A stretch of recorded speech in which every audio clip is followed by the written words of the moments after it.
Hello, every guys, and welcome. It is the 22nd of May in 2021, and I am hosting the Pylon show, not for the first time ever, but it is on my channel for the first time ever. Artosis has officially lost too many Brood War games against Protoss. He couldn't make it. He's too angry, and we understand that. We respect it then, but I'm here for you.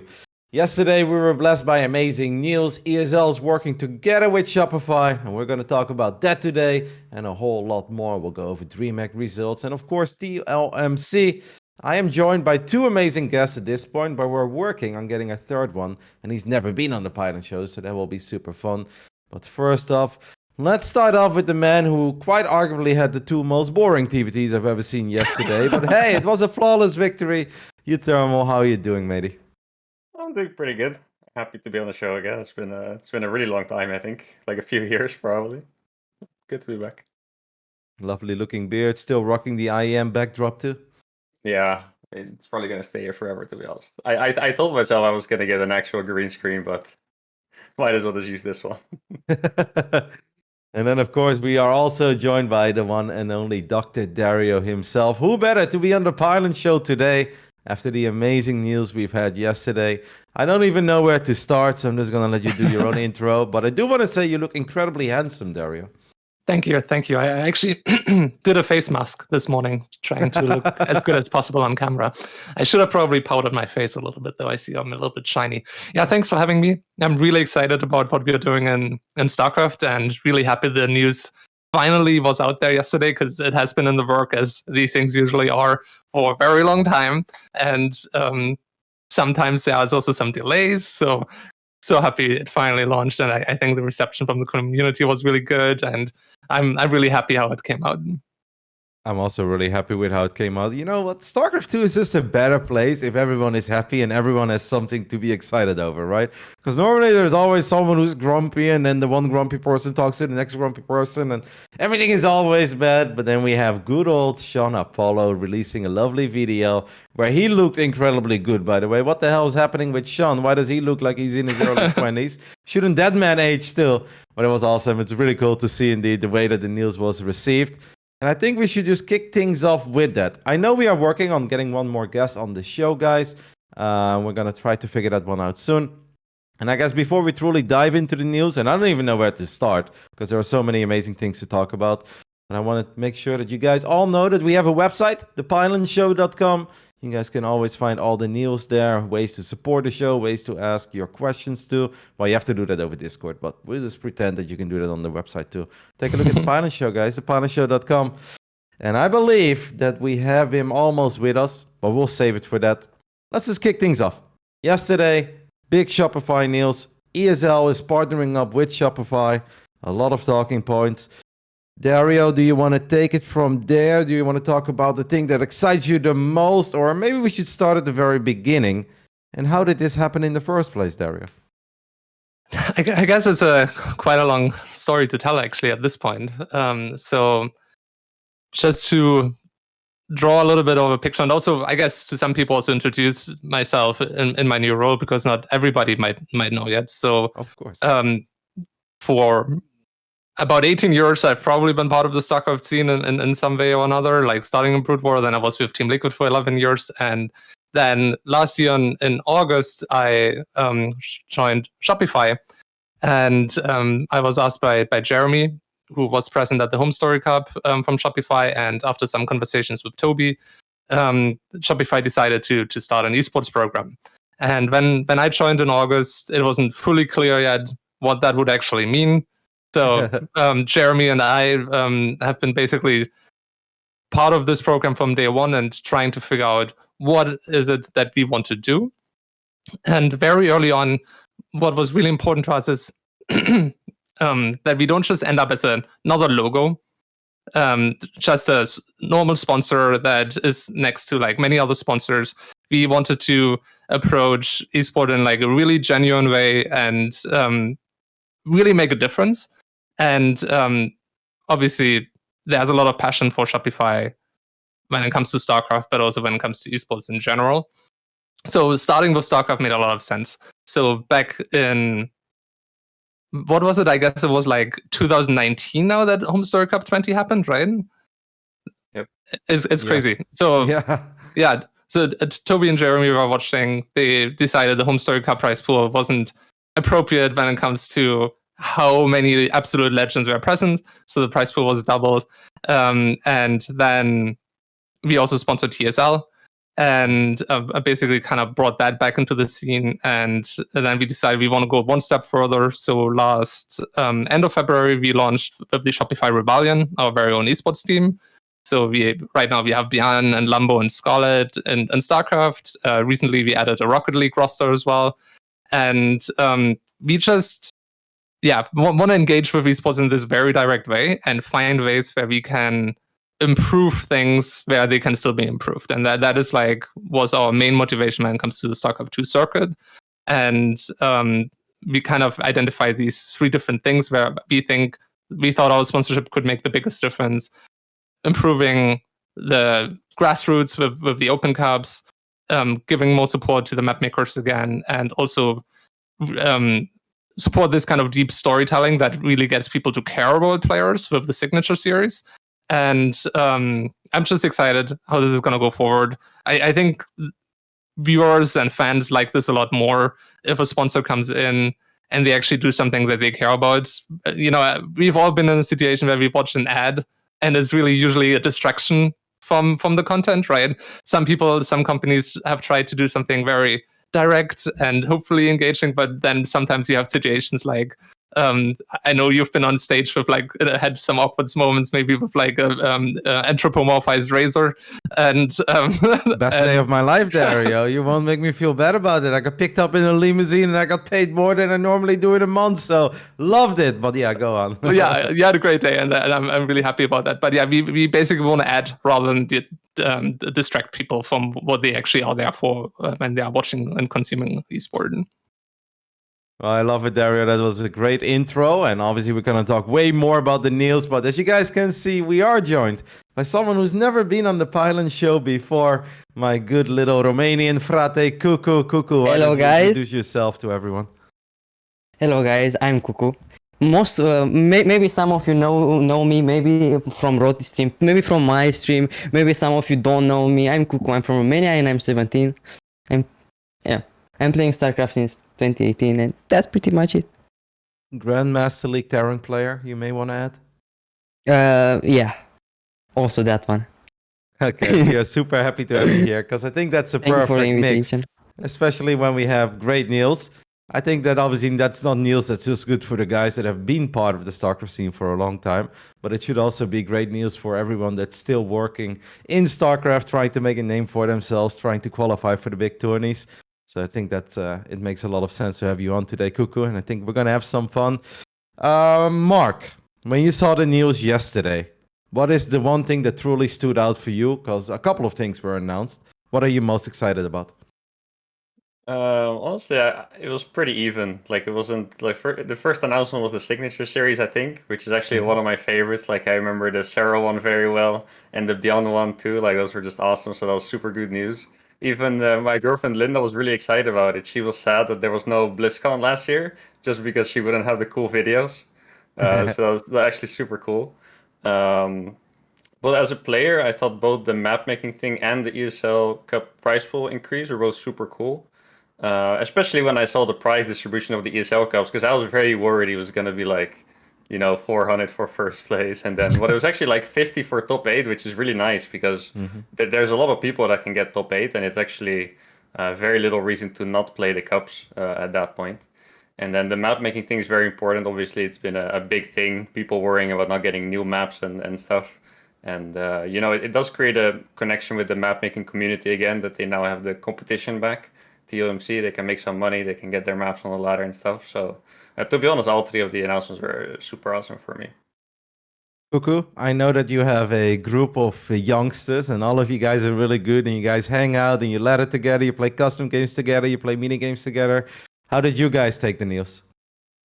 Well, to be honest, some insights from the youngster Discord group, some of them was really sad let's say, about the fact that we didn't really like get a lot of new updates until now, and until that, and until, you know, the Shopify announcement and all of these. But since yesterday on that group, it's only a happiness and joy.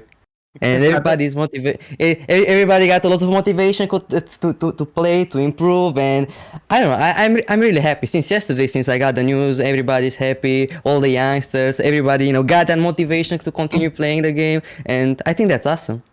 That I makes me love so it. happy. That touches my heart, and that was exactly what we were hoping to achieve. Like, also adding to like Mark, like, it doesn't make sense if we throw more money at like first places, and we specifically looked at like player distribution, like how many different people reach top 4, how many people reach top 8, and obviously top 8 is like such a wider distribution of people. And suddenly you motivate those people that maybe pretty rarely reach the top 8, but now we have those guys that often hit the top 16, and they're going to be motivated to like push just a little bit further to reach the top 8, and it just reaches so many more people. And I'm really happy to hear like that is motivating the up and coming young generation of StarCraft players. You know, Dario, I had one question, and I don't think that you are necessarily the right person to ask this question, but this is something that has bothered me for a long time, and I would like to hear Uthermal's opinion and maybe Cook's opinion as well. Why has it been the gold standard for the last 11 years that when we get a Neo map pool, we get either 2 or we get 3 Neo maps? I don't really understand this, especially not the most recent one, but the one before that, the one we had forever.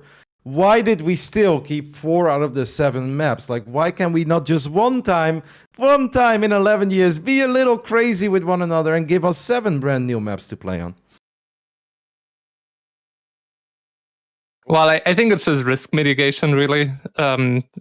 Avoiding having maybe 7 new maps that people aren't very happy about. I assume that that's the main reason. And it of course has also a little bit of a Q&A process and making sure only the best of the maps gets through, even though maybe that's not always the case. But I think sticking with not replacing all maps is in my opinion is probably a good choice. But one could argue maybe it should be one more map, maybe that should be replaced each rotation, and it's just to make that a little bit faster. But you know, there's pros and cons on both sides, I think.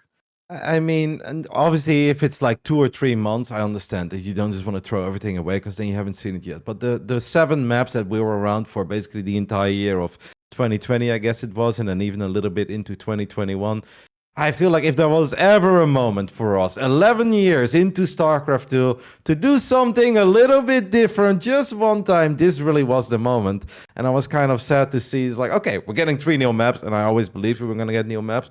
But I'm like, isn't it worth taking a risk one time, guys? It's not like we are in the first year of StarCraft 2 anymore. How do you look at that, Thermal? Well, personally, I agree with you because I just really like new maps, just mostly for the thing that you can figure them out. And, you know, like, for example, now, if you play Romanticide, you know what kind of game is going to happen on Romanticide, and that can be kind of boring. But I do think that StarCraft pros in general, they are very anti-change. Like, I don't remember a map pool where I didn't see a massive amount of whine about the new maps, regardless of what they were. They could have been macro maps or weird maps or whatever. The pros, I feel like they were always very loud and whiny about it. So I think if you would actually put 5 new maps in the map pool, I would like it. And honestly, I think the viewers would like it too. But the pros, not so much. I did actually see a poll on TL where the question was like, do unorthodox maps make the viewing experience better or something like that? And like 80% actually voted yes. Like, I feel like a lot of the viewers really like new maps and even weirder maps, but the pros don't. So it's kind of like, you know, it clashes a little bit. I do think I understand it from the pros point of view, but once more, like, we are not in our first or in our second year of StarCraft 2 esports anymore. I think at one point you sometimes have to make a little sacrifice too. It's a little give and take between the pros and what the viewers want to see. Because in the end of the day, if we have no viewers, if we have no fans, we'll have no pros either. And I don't, like I said, I'm not saying like, oh, every 3 months, 7 new maps and nobody knows what the hell is happening, you know, and it's like 1 week before Katowice, 7 new maps. No. None of that. But especially after the 2020 map pool, I kind of hope for a little more change. Cuku, as young, motivated Terran player, how do you look at the map discussion in general? Well, obviously, like, having 7 new maps this season would have been great, but I don't mind also only 3 new maps. Maybe to change all the maps that in one season would have been a bit too much. Maybe the meta would have changed a bit a bit too fast. So I like the things how was approached. All right. Dario, is there something else you really want to share that you felt maybe wasn't covered in the video or that the community hasn't paid enough attention to yet when it comes to... Because actually, this is what I want to ask. Just straightforward question. In the video, Sean said, we're teaming up with the TLMC, we're going to support the map makers, but a lot of people were a little bit confused about, okay, you are supporting, but what does this really mean? Can you tell the people at home more about it? Well, basically, just to be, I guess, transparent about this, when we started talking to ESL, we jointly tried to identify what are like some of the things that we want to financially support, that do help the community. And very early on, maps came up, and so part of our budget is like tied to making sure that the people that are running the TLMC are gonna get paid. That we'll be paying judges, and of course providing money for the prize pools. And also, I think what's really great is this new iteration of the TLMC is a little bit different because ESL and TLNet is coming together here. We wanted to avoid a situation where the TLMC is just completely supplanted, because I think there's a lot of value in the people that have been running it for a very long time, and it's also become this kind of tradition in StarCraft 2. But the cool thing is ESL has that connection to Blizzard, where now there's like maybe like it's easier pipeline wise to actually get the maps into the game, right? And now we basically have these two great partners working together with ESL and Team Liquid, and everything is going to be a little bit more streamlined and a little bit more clear, like what are timelines going to be in the future. And so to me, it's just like a really big win.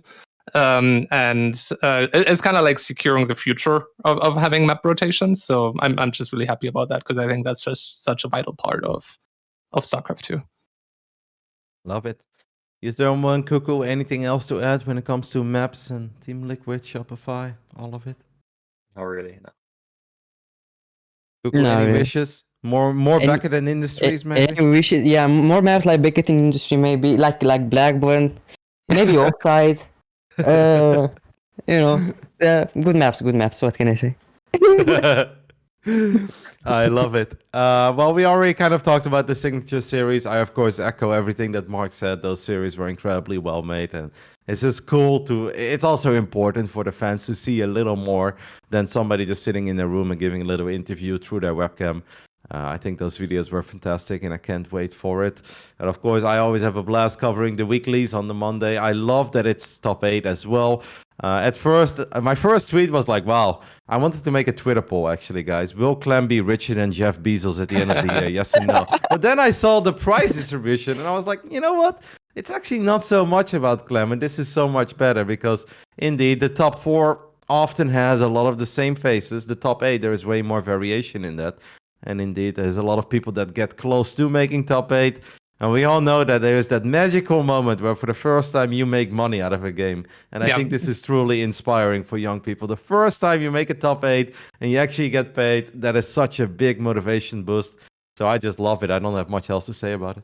I just want to add there as well, like thinking especially about the ESL Open Asia Cups and America Cups. That's where we hope there's going to be a big difference in participation before. Because I think, the EU Cups already so many people are playing, and they're always really stacked. And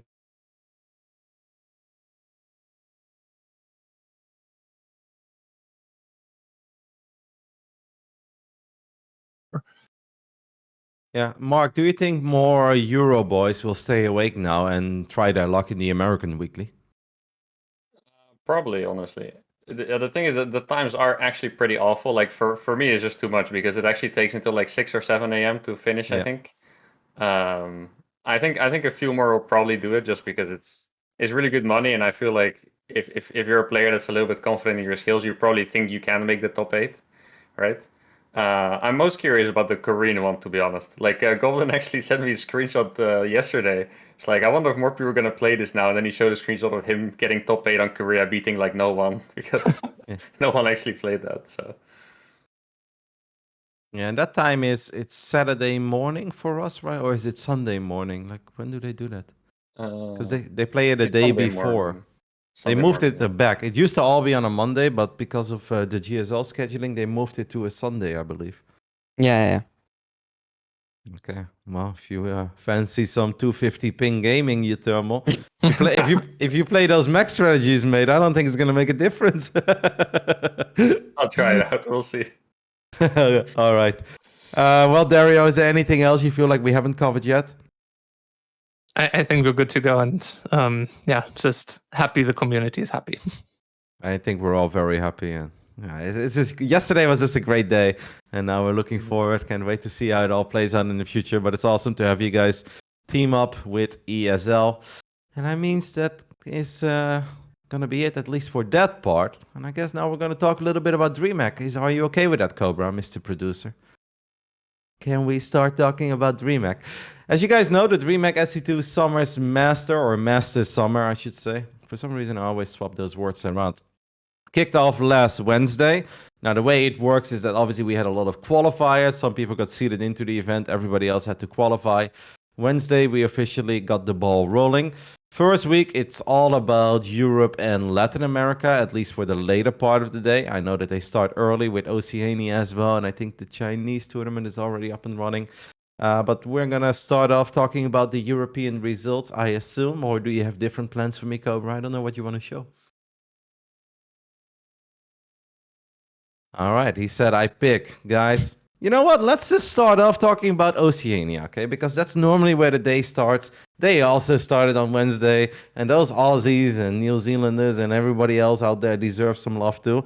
We have a very different thing happening in Oceania this part, because the last year it was all about Risky.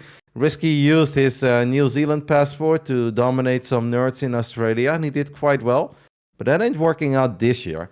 So let's take a look at everything that has taken place so far in the DreamHack, StarCraft 2, Master Summer. It's not even summer in Australia, is it? Isn't it winter? No, it's winter, yeah. That would be a little bit confusing if we would call it the DreamHack SC2 of Masters 2021 Winter Oceania. That would be crazy. Well, let's go ahead and take a look at least at the groups at first. Here I've got them in front of me as well. Obviously, as you guys can see, there's even been a lot of action in the playoffs already. But let's start off with the groups. Mark, were you surprised to see the 4 players advance in the end? I mean, actually, yeah, like Ranger. I think this is actually his first time playing in the main event to begin with, and he actually made it all the way to the playoffs. Like, this was actually a huge breakout performance for him. I actually watched a lot of his games. I enjoyed it too. Sad story for Risky though, because he hasn't really played. I don't know if you guys ever read his Twitter, but it paints a pretty good picture. But he was actually 3-0 in this group, and he was up 1-0 against Tebow in the winners match, and then he lost 2-1 and lost to Range in the final match. So it looked like he was gonna have one of those, no practice miracle runs, but then actually fell apart in the end. I feel like there's actually been a decent amount of upsets here, to be honest. Because Ender, Mio Maika, Ender won last time, I think. Yeah, he literally won last season, and Mio Maika, I think he made the playoffs last year as well, and they got last. So it's honestly been pretty sick to watch. Cuku, did you catch anything of Oceania? Not a lot, but I'm constantly, checking the results to see if any big upset happened or an underdog did it. And to be honest, I was quite surprised at the Oceania one. Like, in my mind, Ender should have make it out of Group B. But I'm pretty happy for T-Bull and Ranger. And to be honest, I don't know that much about the Oceania players. I mean, Probe is obviously a household Yeah, Probe, name. yeah. And he's been to Katowice. He was their representative at the Intox Masters Katowice last year. It was very close. That was actually an insane race, by the way, in the end, where he needed, was it Cedar to lose? And then Cedar lost to Ender. And he's like, well, thanks, Ender, I guess. And somehow Probe made it. It was actually quite fun to follow. It seems like he's just kind of back on top as he is already waiting in the grand finals overall. We can take a look at the bracket, Cobra, if you want to scroll down for all of us. You guys can see that T-Bo actually got a 3-0 over Cedar. And that's a little surprise for me, Mark. Would you have? Did you see that one coming? I would normally say Cedar's like a small favorite, so yes. I thought Cedar was probably going to win like 3-2 or maybe T-Bo, but T-Bo actually looked very strong. Mhm. I wouldn't call it an upset because it's pretty even, but yeah. It's And actually, oh, is T-Ball, is he based down there, or is he also playing from the UK like Risky did? pretty sure he's playing from the UK. Yeah. Yeah. Okay. I'm pretty sure that he and his brother is Zane, right? And Zane is pretty good too. No, that's Razorblader's brother. Oh, damn it. Yes. Mhm. Yeah. Sorry. I don't know why I confused that. They're all pretty good. Yeah, And they were participating too because they were rocking the Pakistani flags. I was like, all of you guys are living in the UK. What the hell is happening? But yeah. All right. Well, we wish all of them good luck, of course, down under. That most of the time starts around 1 or 2 p.m. Central European time. And I'll admit, I'm still asleep most of the time at those days because we've had a lot of long nights over the last few weeks. We had too many qualifiers, TSL and DreamHack qualifiers. So It's actually crazy. It's like literally impossible to watch like all, even of like major StarCraft. It's kind of cool. It's pretty much a 24/7 show these days. yeah, I mean, there is even like GSL and then the Oceania DreamHack is happening at the same time. Cobra, we can also take a look at what has been taking place in the good old Taiwan, Hong Kong, and MO stands for Macau and Japan region. What does MO stand for, guys? Macau, I think, yeah. Yeah, cool. All right, Taiwan, Hong Kong, Macau, and Japan. I actually kind of like this region, guys. Mostly because of the two crazy Protoss players, but they have to work for it. It's not like they have smooth sailing all the way through. They do often drop maps and they do often drop series, but I don't think any of you guys are going to be too shocked to see that the upper bracket final is between Nice and Haas. You know, for the longest time, I thought Haas was better, but then at one point I was like, no, actually, Nice is better. But ever since I started feeling Nice is better, Haas keeps beating Nice. So I don't know who's better anymore. Mark, tell me, who's better? I would say Nice is a little bit better, probably. Nice actually won the last 2 seasons in a row, and before that, Haas won like 12 of them in a row. So I think Haas was always better. Now it's Nice. Yeah, so far it hasn't been too exciting because I'm pretty sure there has been literally 0 upsets in this bracket. Nice and Haas in the winners, Rex and Bud always in the losers match. So it's going as it should. Dario, are you, do you still get a little excited when you see Haas in the bracket? I mean, it always gives me a little bit of anxiety. I don't think I've actually ever beaten Haas. I think I have just an absolute awful record against him. So I kind of want to. I always want to see Haas do well because I mean it's just really fun to see him do well. But Nice is like definitely I think a little bit more well rounded than Haas, but you know you never count out Haas. Cuku, did you ever have the pleasure to battle it out with Haas or Nice?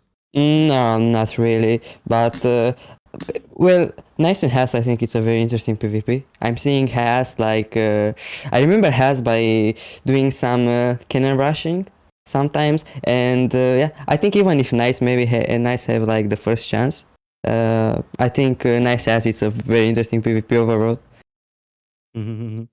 Love it. All right, well, that's also happening quite early into the day for the Europeans and very early for the North Americans that are watching. I guess now we can start heading over to the region that we are a little more familiar with. If you guys are wondering, are you going to talk about NA? NA doesn't start yet, guys. The first week, it's all about Europe group stage, and then we start off with Latin American group stages. Latin American playoffs over the weekend. On Sunday night, we'll crown a winner of Latin America, and then next week, when we're back on Wednesday, that's when NA will start, and NA obviously has 16 players, 2 groups of 8. Bit similar to Europe, just half of the size. Most of the groups in Europe have had 2 matches played at this point.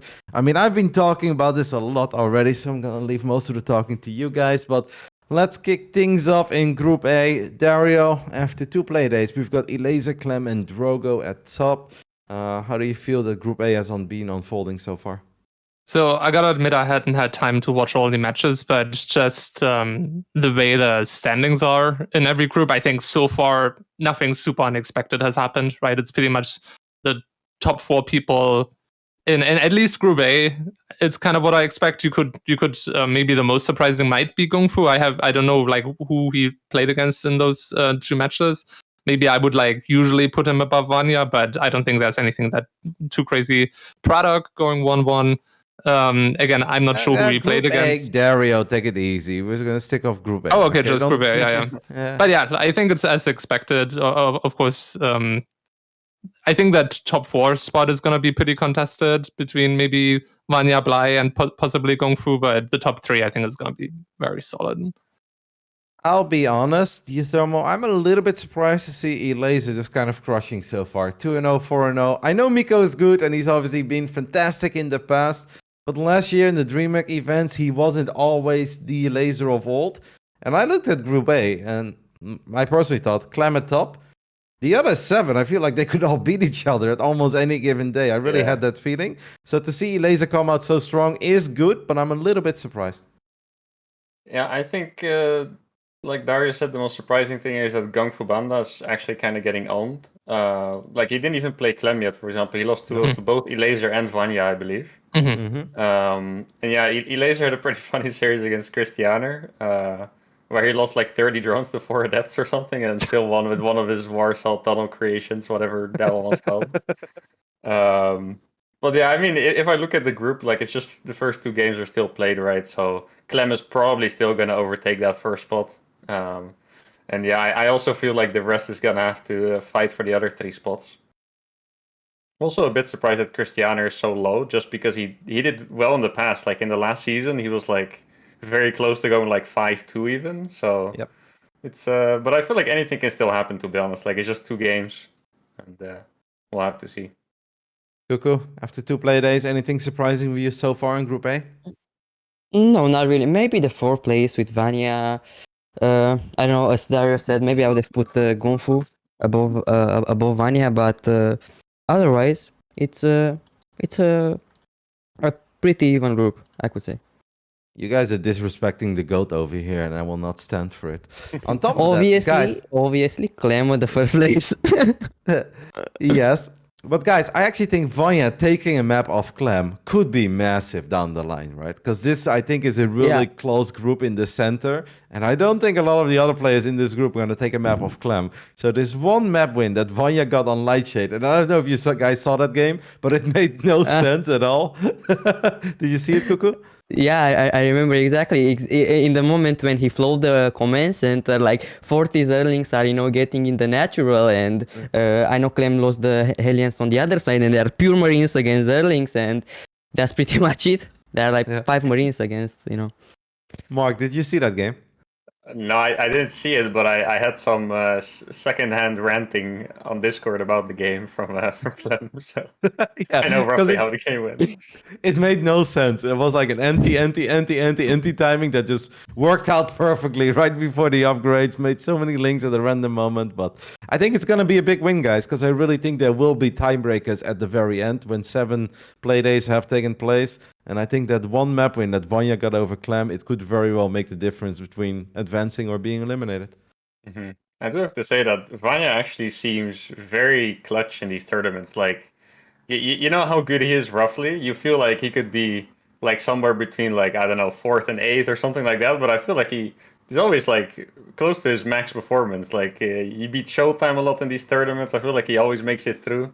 Like, he actually performs very well in these events. I feel like Vanya sometimes reminds me a little bit of Elaser in the sense that he's very good at just committing to like doing something and like sticking with it, and then even sometimes if it's like maybe a kind of like simplistic timing that shouldn't be working as much as it does, but it ends up working in more cases than you would expect, right? And I think there's a lot of value in, especially in tournaments, to playing a style like that, because it's so easy to make just like one stupid mistake that you would usually never make in practice, and then you just instantly lose. All right, I'm going to put you guys on the spot. Mark, predictions for Group A. Who takes top 2? Who takes top 4? I think it's just going to be Clem 1, Elaser 2. And then for top 4, let's see. Yeah, I do think that like Gung Fu with such a bad start seems to not really have the good mentality to play, if that makes sense. Like, I feel like it's kind of a sign of things. And with Bly, I do always feel like Bly gets so nervous in these tournaments. So I think those two are not gonna get the spots. I think Vanya is actually gonna take third place, and then the fourth place.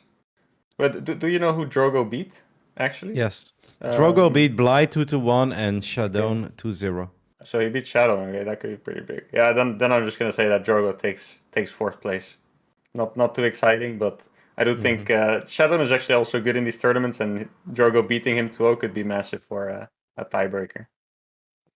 Cuku, top 2 and top 4? Yeah, Clem definitely probably is going to take the first place. Clem, I think is really good at the moment. Otherwise, like top second place, probably Laser, and third and fourth place. That's actually going to be.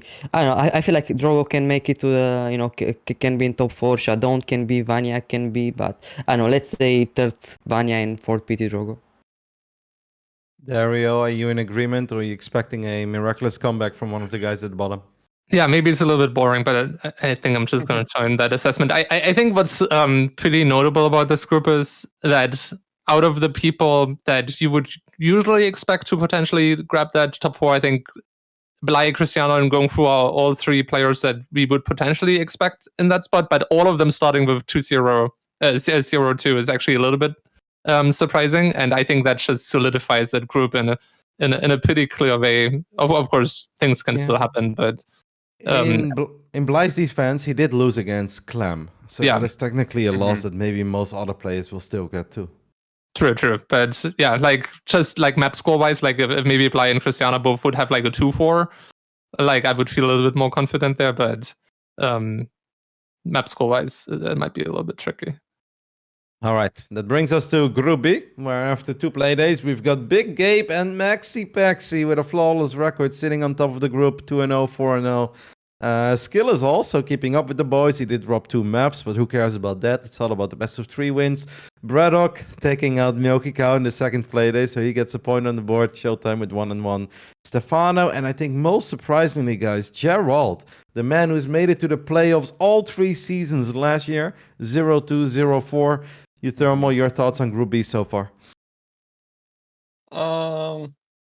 Yeah, I'm actually I'm kind of sad about Gerald being that low. He's a good friend of mine, and also I watched this game against Hero. He was super unlucky in that one. He had like a really funny build prepared with the proxy gate into the natural, trying to fake Gabe out, and then Gabe just didn't scout and kind of got ahead and killed him. So that's kind of sad. But he did lose to Max Specs and Hero Marine, so it's not like he's already in super big trouble. He's obviously out for top 2 contention. But besides that, yeah, I don't know. I think it's kind of going as expected. I feel like Showtime Max Specs probably could have gone either way, right? Though Max Specs does beat him pretty often. And to be honest, right now it is kind of looking like Max Specs and Heroine might be the top 2 already, because that's such an important series to lose for Showtime against Max Specs, right? And Skill is, he's at 2-0, but it's 2-1 twice. Dropped him out against Braddock, dropped him up against Stefano. So we'll have to see. I think that Skillers has what it takes to beat MaxPax, though, in a best of 3, because MaxPax does play an odd blend of PvP, but then Skillers can sometimes be very good against players like that. Like, MaxPax may beat Showtime, but there's absolutely no guarantee that he's going to beat Skillers. But now take a look at their head-to-head, and apparently MaxPax has won the last 7 times they played. So maybe I'm full of it, guys, and maybe MaxPax will just win that one too. But TLO, your thoughts on Group B so far? Yeah, I would like Hero Marine being first or second. I think at this point, like almost nobody's gonna doubt Max Pax. Yeah, I'm definitely not sure if he's gonna be able to keep that kind of dominant start. 2-0 against Showtime maybe comes as a little bit of a surprise, but then again, PvP, like with somebody like Max Pax, that can definitely always happen. But Max Pax is also a player that could very well lose against any of the other players still, like even though he's really good, but there's still a little bit of a specialized style that sometimes clashes with others, and maybe still a little bit of a lack of experience. I guess the most interesting spot really is the 4th, because I don't think most people would expect Braddock to keep that, and people must feel a little bit of heat in that 4th spot from Showtime being 2-2 at the moment, where maybe there's like a weird scenario where Showtime actually ends up fourth and like blocks somebody else that would usually get that, and then Skillets comes in as third or something like that. But yeah, I think the fourth place can still be shaken up a lot. But overall, I would still expect Hero Marine, Max Pack, Showtime to go through, and then probably would guess either Gerald. I don't know how much Stefano has played lately. I really don't have my eye on Not that. much, I think. Yeah. No, So not much. I would still expect Gerald to go through as fourth, but it's not a good start for him. Cuku, have you been enjoying the matches of Group B so far? Did you watch anything that surprises you, and who do you think is going to make it out in the end? Yeah, I don't think that everybody. I don't think somebody can doubt by the fact that Gabe is probably going to be the in the top two. I'm glad to see Max Pax being in the second place at the moment. I think that Max Pax, from somebody who was known as somebody who was a bit cheeky right now, he can he is such an full player. Like, I feel like he can cheese, he can play macro. I like Max Pax, and I like to see him in the second place. I like to see that Bratok, it's keep it up, and it's in top 4 at the moment. And yeah, I'm a bit sad about Gerald. I know that it was a bit unfortunate, as Mark said, at the first game yesterday against Gabe. Gabe didn't went for the SCV scout, and the build was a bit ruined. So yeah, pretty much nothing surprised me. Just Bratok a bit. Well, yeah, Braddock won the TVT against Milky Cow, but this also leads into the next question. Mark, last year, Braddock and Gabe, they battled in DreamHack, and that was a 2-0 in favor of Braddock. So do you think that could happen again? Honestly, it can. Like, Braddock is actually just really good at TVT, to be honest. I legit have, you could check my like history against Terran, and you can take 2 screenshots where like I beat every single Terran, including like Clem, Soul, and then there's like a 0-2 against Braddock in the middle. Like, he's actually quite good. Obviously, if I would predict, I would still say Gabe is gonna win, but it does add a little bit of interesting dynamic to the group, actually, that Braddock is probably not gonna take down the top Protoss players, but he could actually take down Gabe and make the top 2 more accessible for the Protoss players. I remember those games that they played last year. They had actually pretty straight up game, kind of, on Eternal Empire, where Braddock just played really well and kind of outmaneuvered Gabe. But then in game 2, it felt that Braddock did his homework and Gabe didn't SCV scout, and he just went for a 1 base all in on Everdream or something. Yeah. And Gabe is just like patrolling his Reaper in the natural, and suddenly Marine tanks and Liberators show up, and Gabe is like, "Oh, what is this push?" He's like, "Oh, okay." It's like F2N is like, "What? 1 base?" It was actually pretty sick. So I'm hyped for that one. Yeah. All right. So I guess that kind of covers it for Group B. I think you guys have already said most of it. I do want to let everyone know that we obviously do have a Q&A at the end of the stream. You guys can just join the Pylon Show Discord. You can submit your questions there. If you have any questions for our lovely 3 guests, or Cobra, or myself, of course, we'll take care of that at the end of the show. Today we are aiming for a 2-hour show. Because obviously we don't want to take anything away from DreamHack, and we want to watch DreamHack ourselves. And I also promised my dog that I would walk Rico and Ronda, so at 5 p.m. I do kind of have to go. But let's hop into Group C, guys. Oh, the man of the hour. He's even here, guys. Group C, Rain Thermal right now sitting at top. Strange 1-1, DNS 1-1, Goblin 1-1, and Denver 1-1, and Cass and Marine Lord at the bottom. We'll start with you, Dario. What do you make of the results in Group C so far, and did you catch any of the games that have happened? Unfortunately, I also wasn't able to watch any of these. I did catch Group D, of course, because having a little bit more of an eye on there. But just looking at the players, it looks pretty much as you would expect it, right? So good job, Mark, beating Strange and Kaz, but he definitely still has like some pretty heavy players to play against. But I think he puts himself in a really good position, beating Strange especially.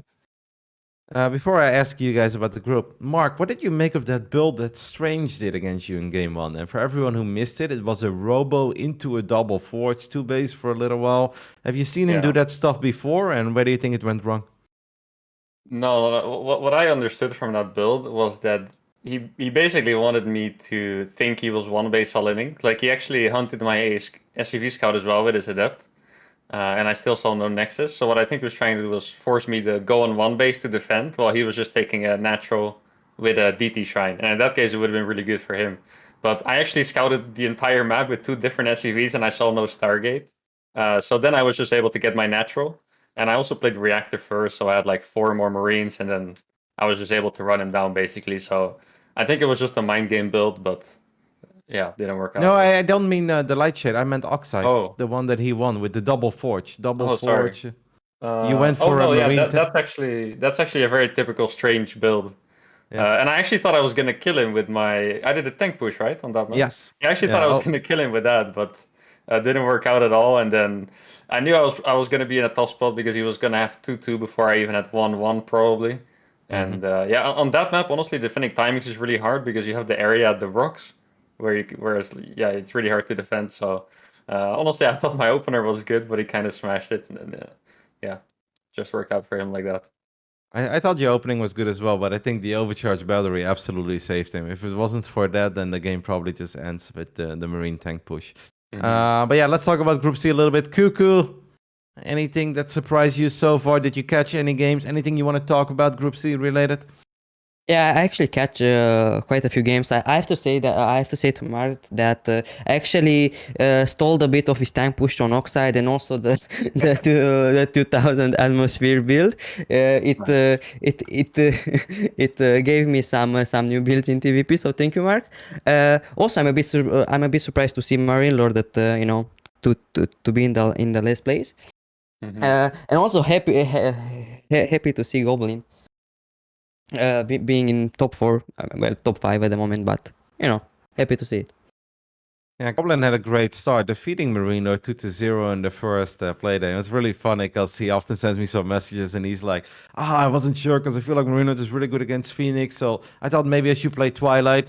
But he's like, I guess just like you, my MMR drops by 300 if I play Twilight instead of Stargate. And I just started giggling because that's exactly how I feel too. So he's like, I just played what I'm best at.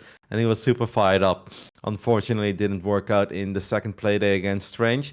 I'm happy to see Strange, by the way, guys, in DreamHack, because last year he did not qualify a single time. And it was one of the most bizarre things to me, because he's maybe not a top 10 player in Europe, but he's absolutely a top 32 player in Europe, isn't he, Mark? Yeah, for sure. Actually, at some point, I thought he wasn't trying because I didn't see him in the main event. So I'm not even. Did you actually see him play to qualify? He did. All of them, mate. All of them, Okay, every single yeah. season. Then I don't know because I play as Barco on a ladder. Sometimes he's like 6'6", and I'm like, Yeah. That's very weird. I was gonna say strange, but. All right, and then let's talk a little bit about Group D. We've got good old Jonas Sotala sitting pretty at the top, 2-0, 4-0. Together with Raynor, Gabe, Elaser, and MaxPax, the only players that have not dropped the map yet in this tournament. Well, I guess Hellraiser and Lambo, but they've only played once. They will be playing today. Obviously, some of these guys only playing a single series, so not very impactful. I think a big result in Group D, guys, is Harston beating Mana on the very first play day. Mark, would you agree with that? Yeah, because this group kind of seemed like a group where the bottom 2 is kind of expected to be Ardent, sort of, I would say. And a lot of people are also counting Hellraiser out. I don't really agree with that. I think Hellraiser is also a contender. But since it's kind of like a smaller group to contend for the top 4 spots, like getting right at the gate with 2-1 against Mana, it actually felt huge to me as well. Cuku? Well, first of all, I'm happy to see sort of making it. I know that he had some hard time previous year to make it to the DreamHack. For as far as I remember, last DreamHack he didn't make it. He lost to Milky Cow. So I'm glad to see him. He lost to me. And to Rotti, of course, the +3 carriers timing. Yeah, no, I think that was the final qualifier. Actually, I think he lost to me. I don't think he lost to Milky Cow because we had a different format back then. Yeah, we had 3 qualifiers, right? You have the first qualifier, second qualifier, and the last qualifier. But I'm pretty sure in the last qualifier he lost to me, mate. Oh, okay. So he lost to Rotti, and yeah, I'm even worse. I know. Didn't I lose to you in a qualifier last year too? I don't think that was last. Oh, was it 2 years ago? That was way longer. I remember that you tweeted out. You're like, what a legend. You know what I always remember there? Sorry, Cuku, to interrupt your story, but we had that game on Blackpink, and you basically made a lot of links and a lot of Bane links. And I kind of knew it was coming, but then I still shaded out with my adepts. I lost all my adepts, and then you tried to overrun me. And you kind of did, but then you wanted too much, and you went for the natural. And I had one zealot standing there. I was being healed by a battery, and it was straight out of a Dragon Ball Z episode, you know? The zealot was standing there like...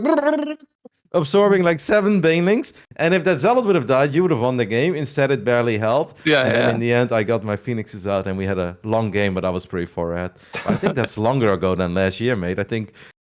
Yeah, time perception is so ruined at the moment. So yeah. anyway, sorry, Cuku. So yeah, Cuku, sorry, mate. This is you. Don't worry, guys. Don't worry.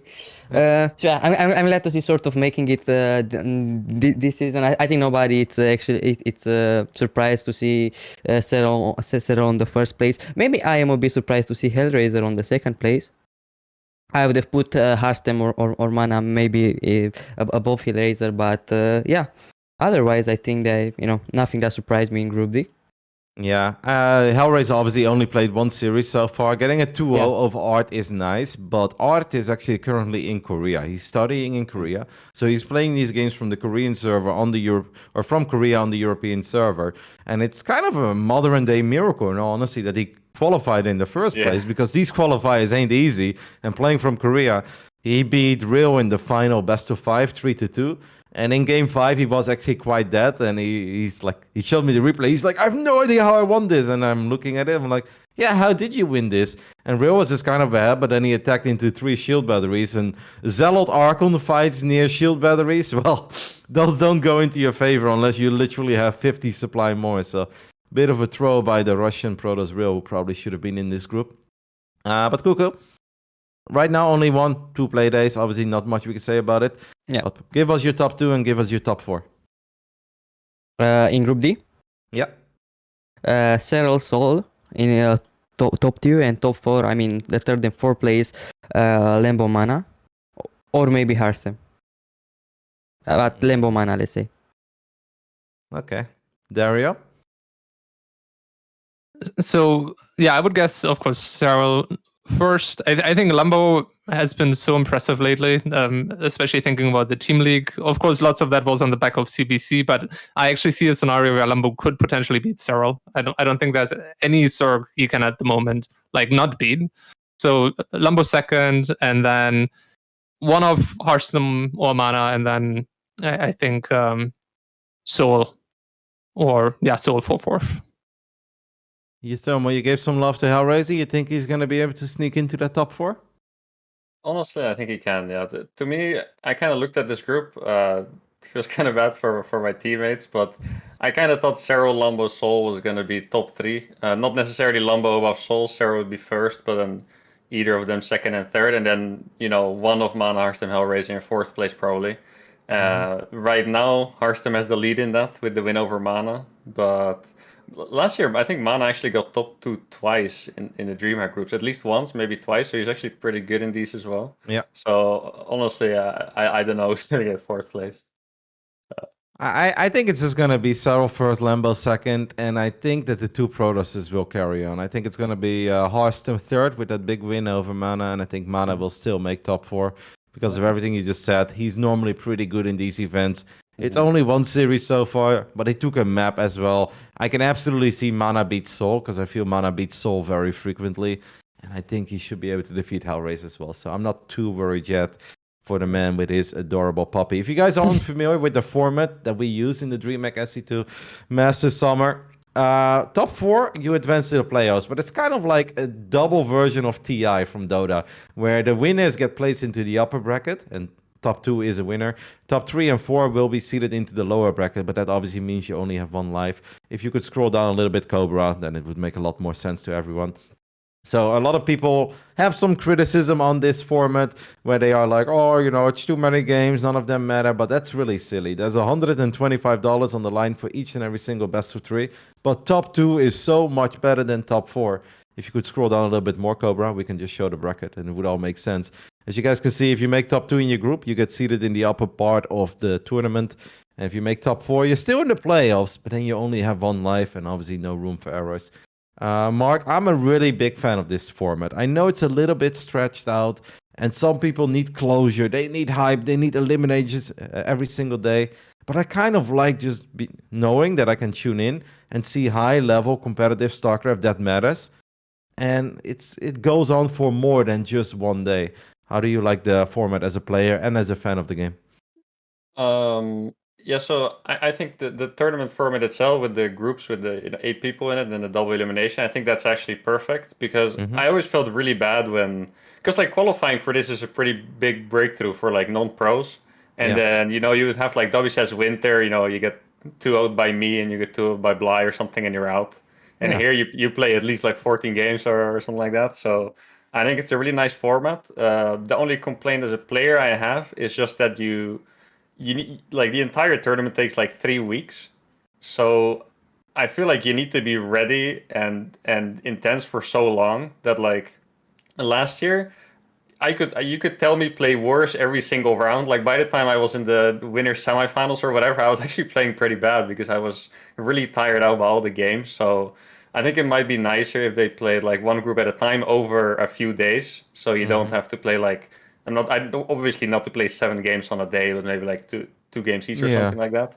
But as a viewer, I think it's really awesome. As a viewer, I actually don't have any complaints, and I'm very happy, like I said, for up and coming players that qualify for the first time and stuff. And Well, I love to hear that feedback, and that is something I'll definitely forward to the tournament organizers as well. But a lot of casters have also mentioned this, where they said, we like it, but we would prefer it if you guys just start off with Group A and then continue with Group A until Group A is done. And then we'll hop into Group B, which obviously makes it a little bit easier for the people at home to also figure out what's happening. Because now sometimes we are casting Elaser Clam, but then we have an update from the B stream where Skillers just beat Braddock, and like they have little pop-ups and groups, and unless you're a diehard and you've got Liquipedia open, it can be a bit overwhelming and it can be a bit confusing that why do we start with Group A but end with Group C?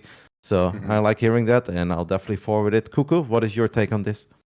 I'm actually a big fan of the new format. As Mark said, like somebody who is the first time when he's qualify maybe for a big event. I think it's very nice to be this kind of format when everybody is playing actually a lot of games, and you are not getting, as Mark said, 2-0 by somebody like Rainer or Clem, and you are out. Yeah, so you have a lot of time to say to prove that you have potential and that one day you can compete with the big ones. All right. And the prize money adds to that too, by the way. That if you're like, even if you're like 0-5, if you still try for your last 2 games, you could actually get 250 extra plus 250 from placement. You can actually win $500 in the last 2 games, even if you're out. That's also, it adds to it a lot. And that's obviously a big counter to the people who say like, oh, they're playing a bunch of irrelevant games. These games are not irrelevant. And obviously, guys like Rainer and Cyril, sure, they're probably going to make it out of the groups. But you know how they are, especially Rainer. If he can get a 7-0, 14-0, you know he wants it. Because he wants to brag. He wants to gloat in his own, or show off his own greatness. So, I don't know what happened with Dario. Are you still here, Dario? Because I lost your camera, so. All right, we are working on it, guys. We're going to try to get him back. I was thinking of maybe a quick bullet round before we move on. I'm going to just throw out a couple statements, and you guys can say yes or no, or whether you think it's going to happen or not. Let's start off with Elaser is going to make top 8 in this tournament. Euthermal. No. Cuku, Elaser top 8. Yes. Oh, okay. Well, ask Dario too. Vanya to make it out of the group. Well, we already kind of covered that. All right, let's just go with the big one then. The guy that everyone is talking about. Clem to win the DreamHack StarCraft 2 Masters Summer. Yes. Yes. Cuku? Okay. It's just based on PvZ though. Hero Marine to make another top 4 in a big European tournament.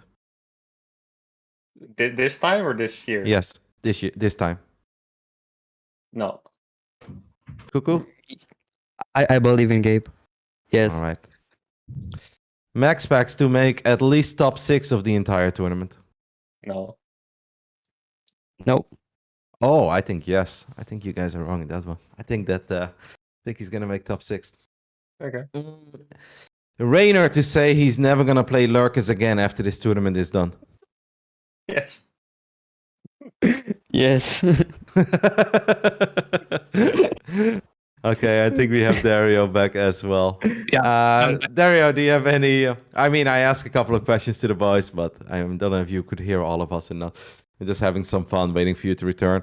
Is there anything you feel like we didn't talk about? Something you want to talk about these 4 groups, all the players, the games you've seen or not have seen, or what you're looking forward to? I think we're pretty much covered. And just to be contrarian, I'm still gonna say Clem is not gonna win quite yet. I think that's still gonna be another season or 2 until he takes that. I don't know. I think he is the favorite, but I don't really want to go on the record and say that he's going to win it. All right, I'll have a good question for you then. Let me just double check, because I'm pretty sure that the best performance Lambo had in any of the 3 seasons last year was top 8. Maybe he made a top 6?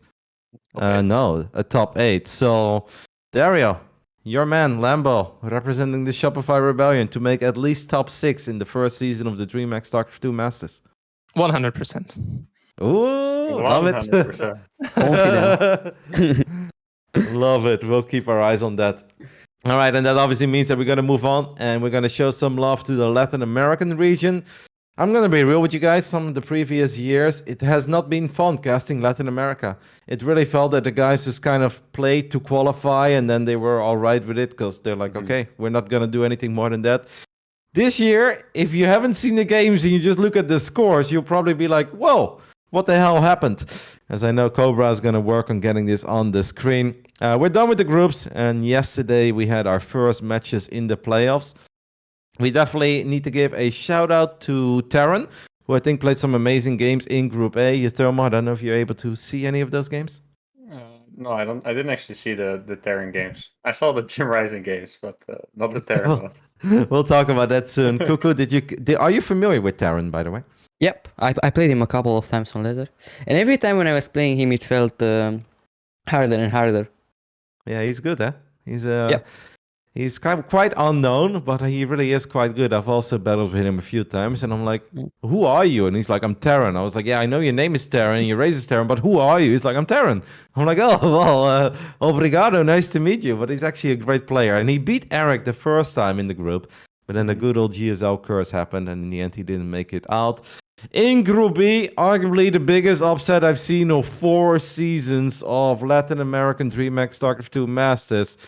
Gym Rising made it out over Chem. Dr. Dario, what do you make of that? I mean, it's definitely not expected whatsoever, I would say. But I feel like Chem in the last little while hasn't been playing up to the level that he was at some point. I feel like for a while Chem was like a solid like 6.6, 6.7 player in Europe, and I feel like I don't know what happened exactly, but he's not quite at that level anymore. And Gym Rising, he can be a tricky CVC player where of course you kind of know what's coming, but he can play some decent macro as well, and sometimes just instead of being super all in, he just goes super greedy into mutas or something like that. So I haven't seen the games in particular, but it is something that can happen. Well, I have the games for you, okay? So game 1, did you see them, Mark or Cuku? Did you guys see them? I think I tuned in for game 2 on Romanticide, right? Yes, Yeah, mate. That's one. 300 IQ, but Cuku? No, I didn't. All right, so game 1.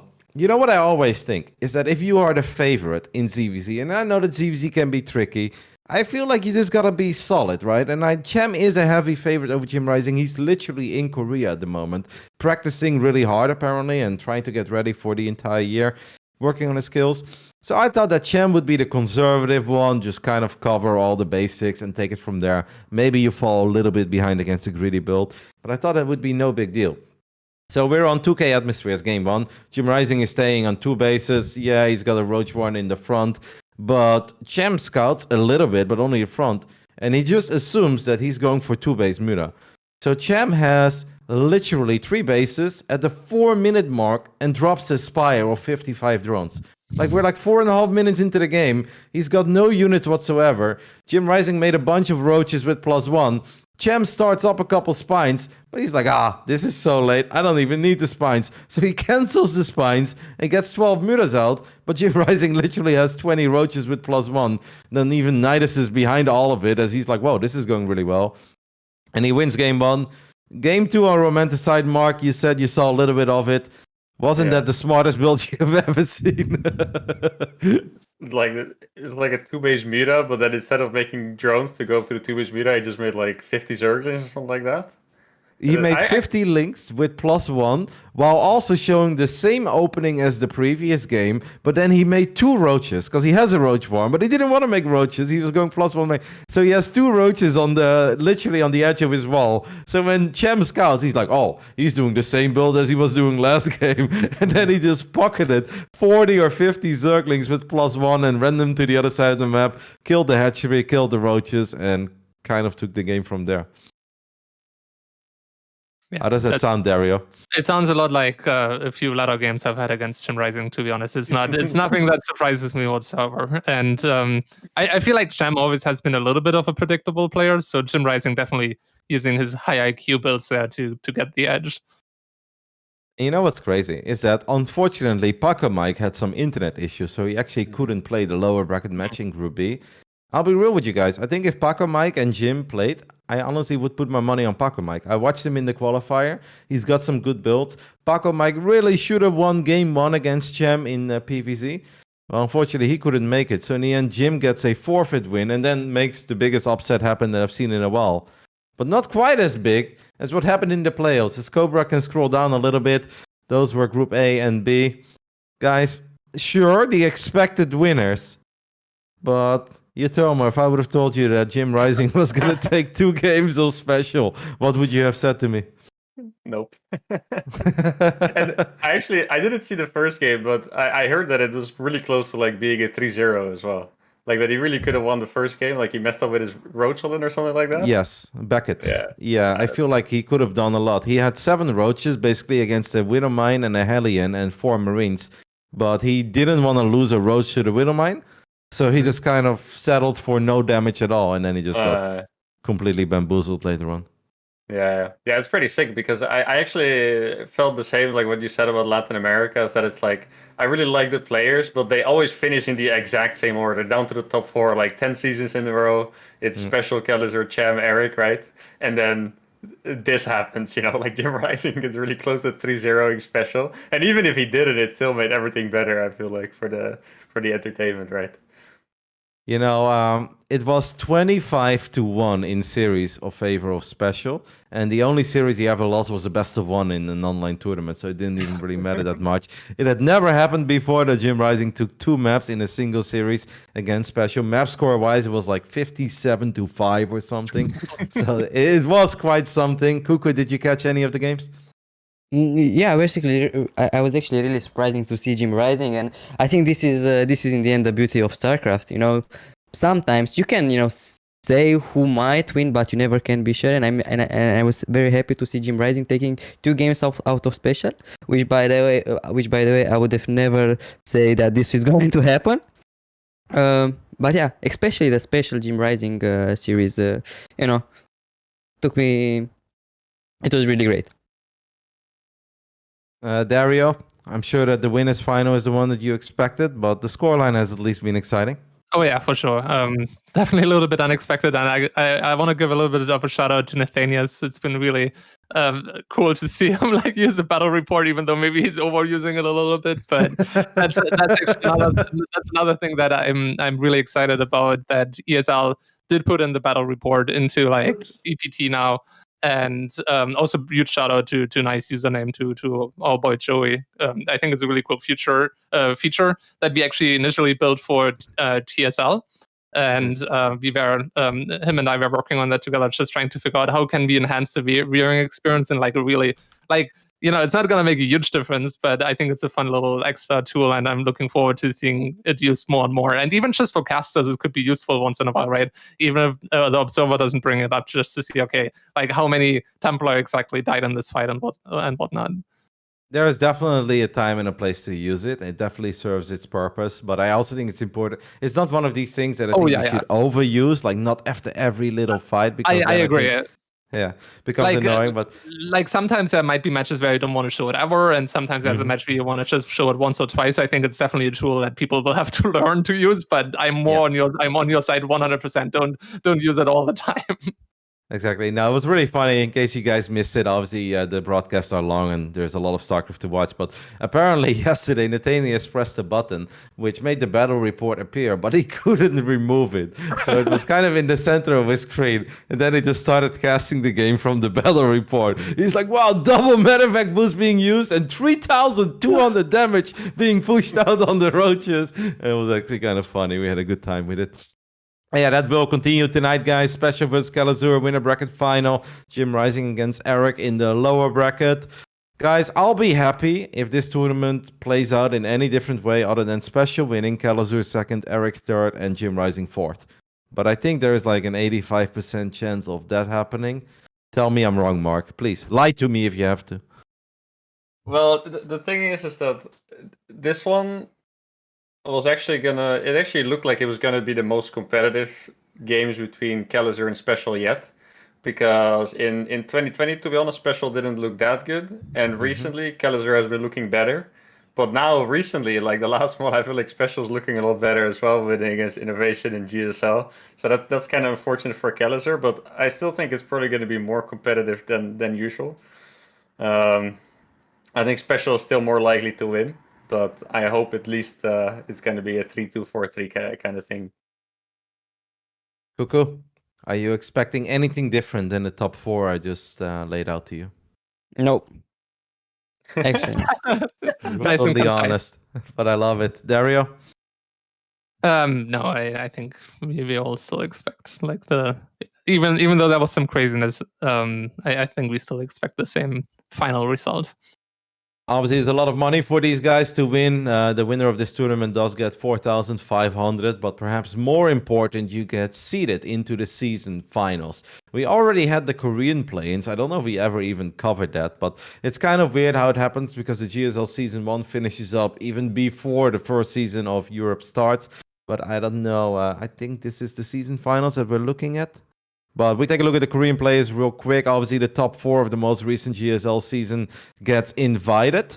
That top four was obviously Dream, Rogue, Maru, and Trap, right? Yes. And then we had four players that obviously lost in the quarterfinals. So they were going to duke it out. But unfortunately, Hurricane couldn't play. So we had three players fighting over two slots. This happened 2 weeks ago. And Zest just looked absolutely fantastic in those games, guys. I don't know if you saw them, Uthermal, but that was, I don't want to say the best Zest I've ever seen, but he made it look easy. He was actually just on point with pretty much everything he did. And I'm like, holy smokes. Like, Zest often impresses me, but he impresses me because he wins, not necessarily because he plays really good. But in these two best of fives, he was amazing. I feel like Zest kind of has like these PvT moments where he's either like the best or he's not that great.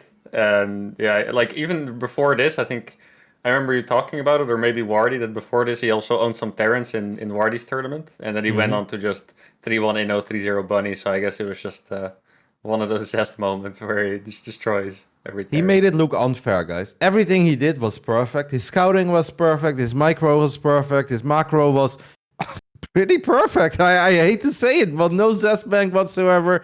I was like, man, how the hell do you beat this guy in this matchup? Like, he had Storm before. Basically, it was an army that was even scary enough to potentially contest the army that didn't even have Storm yet. I don't know how he did it. He made it look easy, so that's going to be really fun. Obviously, the winner of the Latin American region will join those 6 Koreans, and then the top 4 of Europe will qualify. The winner of Oceania will qualify. The winner of Taiwan will qualify. And then we're going to have the season finals when all the regional tournaments are done. But you guys don't have to worry about that yet. There is plenty of regional StarCraft to get excited over. And I mean, next week, we can take a quick look maybe at the NA groups, because I don't think we've actually ever covered the NA groups. What we did do is talk about the closed qualifier that I did cast. We didn't have too many surprises, but we can scroll down a little bit. So it's basically the same as Europe. Instead of 4 groups, we've got 2 groups. Obviously, top 2 gets upper bracket, top 4 gets lower bracket. If you make it, if you finish anywhere between 5th and 8th, you are eliminated. Uthermal, Group A, your thoughts, real quick. A lot of Protoss. Yeah, a lot of Protoss. I think it might actually be nice for the Terrans there because all they can focus on for this entire week is just getting built against Protoss, so it could actually be a good thing for them. Yeah, probably myself not going to be watching too much PvP though. If you have to predict top 2 and top 4? Australia, first place. Futures, second, and then Nina, third place. Fourth place, I have literally no idea. Sorry. Dario, you wanted to say something? Go ahead. Oh, I was just wondering if it always feels like good in theory to basically only have one matchup to prepare for, but against Protoss especially, don't you also feel like it could be a danger because you become like more and more predictable in a way where like every Protoss is going to be watching like all those TVP games in a row, and then the next Protoss is always going to have like slightly more information. Just wondering what do you think about that? Yeah, it's true, but the thing about TVP is that you can mind game relatively easy. Like if you open like Marine first, you can do so many different builds from that, and Okay. you can mind game pretty easily with that as well, I think. Cool. Cuku, what are your predictions for Group A? For Group A? Well, Australia first, Future second, Disc third, and fourth I actually have no clue. Maybe Pili Pili. I actually saw Pili Pili. It's getting really good. So I think, like, I love that you guys are giving Future so much love, and I actually, like, I love the kid. I had a great time with him in Australia, and we meme often online, but I think it's going to be very hard for him to get top 2 in this group, guys. He doesn't have the most reliable TVP. He's sometimes a bit predictable. I think M. Canning has beat him before, even in a DreamHack event. I think he can do that again. I think Nina can always beat Future. I'm surprised that you guys didn't really mention Disc. I mean, Cuku did, but Mark and Dario not so much. Disc is getting really good too, guys. He's like 6'3", 6'4" in Europe. Like, that's good enough for maybe even top 2 in this group. I don't think I feel actually like- made any predictions, so I was gonna say Disc for sure as top four there, but yeah, otherwise Australia. I think Nina second, honestly, and Future third. Mark? I was gonna say I felt like this didn't look that good in the qualifiers. I'm not sure if I remember that That's wrong. true. No, that's true. I did cast his Right? games. He was struggling like hell with 0, and yeah, he had a bunch of 25-minute PVT crackers that probably shouldn't have happened. So that is that's true, but I think he just had fun. right. Okay, well, if that's the case then. Yeah, I don't know. For that reason, I just thought maybe he would struggle a bit with the tournament pressure. But I know he's a good player, so. Yeah. Oh, he played against Epic in the qualifying match. And yeah, the first 2 games, I agree with you. But then game 3 and 4, it did kind of feel like let's get down to business. And he looked incredibly strong in those 2. I think Group A is going to be fun, guys. I think even Australia will drop a series and probably a couple maps here and there. I think it's hard to make predictions on this one. We're going to hop over to Group B real quick. We've got Epic, Jon Snow, Masa, Nemchar, Neep, Scarlet, Trigger, and Vindicta. I'm pretty excited, especially to see how Trigger is going to do. I know that he still needs to work a little bit, but it's really cool to see a Neil face make it into the DreamHack Masters. And I think he's a good young Canadian Protoss player. Cuku, you are our our resident youngster here. Have you battled a lot with Trigger in the past? no, I actually played first time today on ladder. Today? Yeah, today first time. How did it go? 3 base all in with charge and stuff. Not that well. I opened 3 CCs. I opened quickly 3 CCs, guys, okay? Next time I'm not going to do these mistakes against NA Protoss. Sorry. All right. So, Dario, what are your thoughts on Group B? I think Group B is a little bit more straightforward. I would expect Neep first, Scarlet second. Probably, that one's a little bit trickier, but I still think Masa third, and then or Namshar. So I think Masa and Namshar are third and fourth. Feel pretty confident about that. Well, I actually think it's a bit more tricky because I feel like this group is like the retired group. Because Masa is like actually retired, right? Since a while now, I believe. I haven't seen Namshar play in ages either. And I feel like Jon Snow is always retired. He just comes back. I don't know. I honestly feel like this is pretty tricky to predict because yeah, if all of those are in shape, Masa, Namshar, after Scarlet and Neeb feel obvious. But now I'm actually not sure about the top 4. I think Neeb and Scarlet are still going to be 1 and 2. But then I have no idea, to be honest. I actually think Trigger is pretty good. I saw he was 6-2 on Europe today or something like that. So I think Trigger could actually make it. I would love for Vindicta to make it as well. So I'm going to predict my boy Vindicta in 3rd place and then Trigger in 4th. I'm with you guys. I think top 2, should be Neep Scarlet. Anything else would be a massive upset in Group B, but the rest, I feel like it's very wide open. You know, whenever I see Jon Snow, I always think of that ridiculous picture he tweeted out once upon a time from like DJ Khaled, but then he put his own face on it, and it's like Jon Snow suffering from success. And I'm like, this is the dumbest thing I've ever seen. But I can't forget about it. That was so amazing. But yeah, will start on Wednesday, I believe, guys, because there's no DreamHack happening on Mondays and Tuesdays. Of course, Mondays we've got the weekly. Used to be top 4 that get paid in the weekly. Now it's top 8, thanks to Shopify. Thank you, Dr. Dario. Oh, no worries. Everyone else, of course, that is involved. And then on Tuesdays, what do we have on Tuesdays? Why is there no, there is DreamHack on Tuesday, right? It's just that I'm not available on Tuesdays. But I'm pretty sure that this could already start on Tuesday. Let me just take a look when the first game is. In 3 days. I mean, it's always hard to figure that one out. But Oh, it I'm is just gonna. Tuesday, I think. Yeah, May 25th is Tuesday. Yeah. All right. So on Tuesday, guys, NA will start. I think that's going to be a lot of fun. Can't wait to see how it all plays out. Well, I think we did a pretty good job talking about DreamHack and bring everyone up to speed about everything that they've missed so far. Anything you guys feel like we missed? Not really. DreamHack China, maybe. Did we not talk about China at all? Nope.